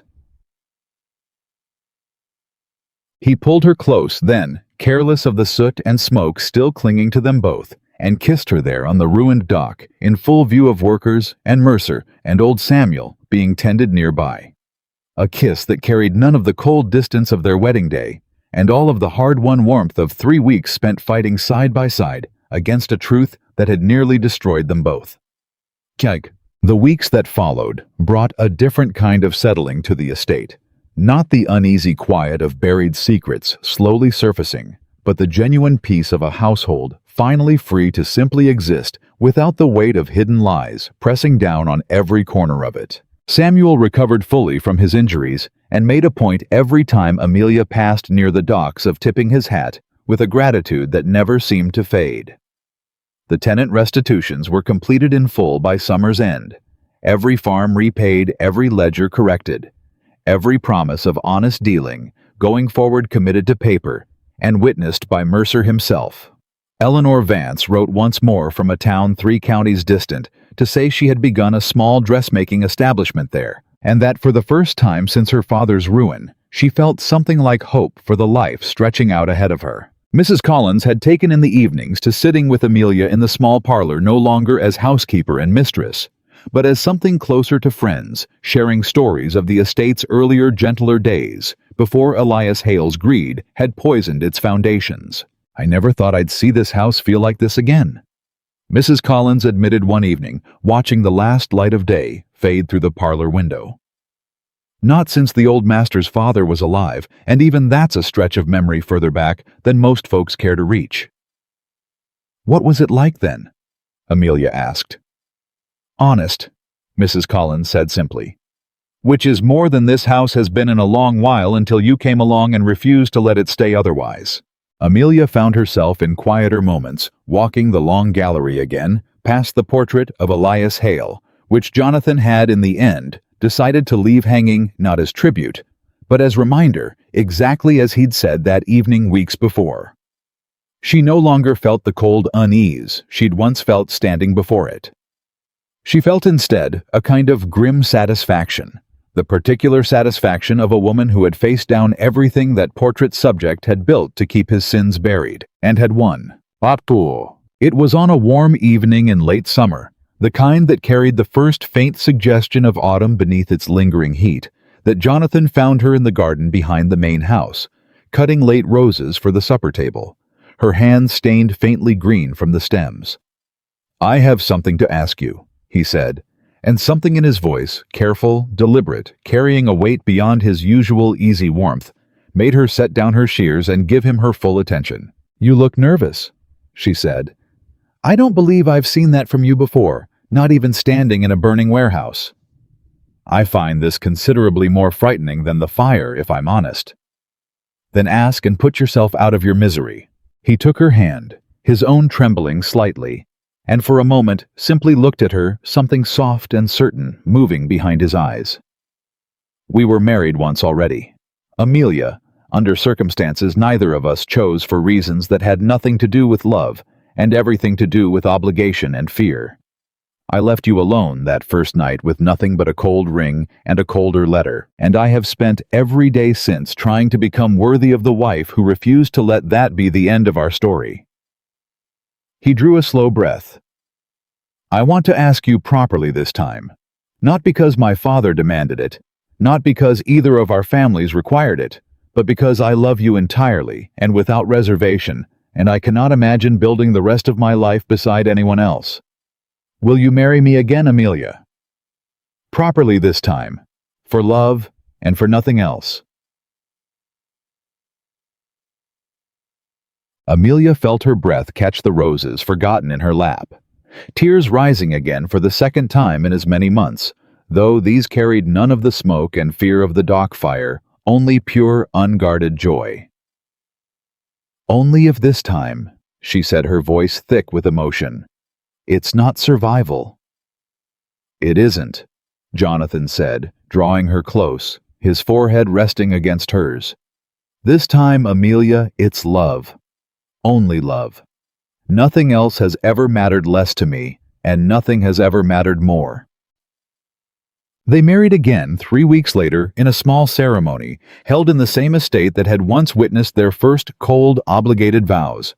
But this time the house was full of warmth rather than silence, full of servants who smiled rather than averted their eyes, full of tenants who had come to witness the union of the woman who had fought for their honest wages, and the man who had finally proven himself worthy of the fortune his father had built on lies. Eleanor sent a letter rather than attending in person, understanding perhaps better than anyone the particular grace required in stepping back from a story that was no longer hers to occupy, though her words carried nothing but genuine warmth.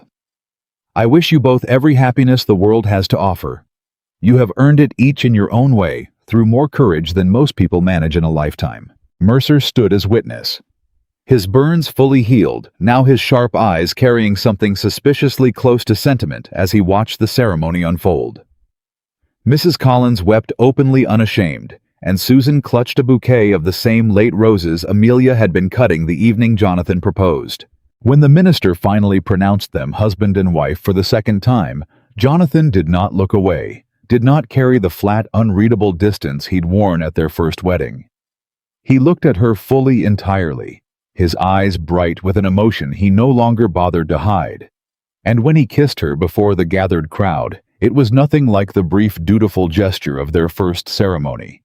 It was everything a wedding kiss should have been from the very beginning, warm, certain, and full of a love that had been earned through fire, both literal and otherwise. Standing there in the golden light of that second wedding day, surrounded by a household finally free of its buried lies.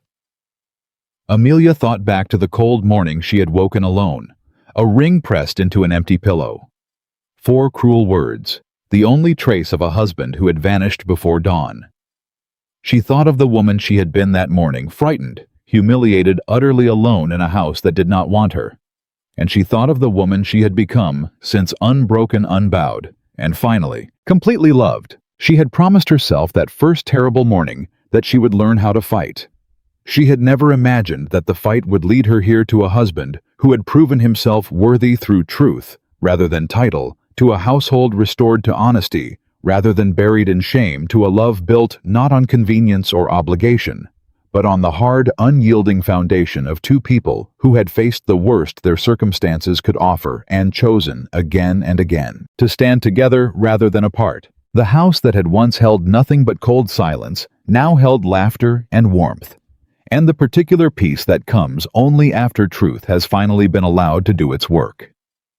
Whatever Elias Hale had built on lies and stolen fortune, his son had rebuilt on something far more lasting: honesty, restitution, and a marriage that no longer needed a wedding ring pressed into an empty pillow to prove its emptiness, because there was no emptiness left between them at all. Amelia Hale had arrived at this estate a stranger, abandoned before her wedding night had even properly begun.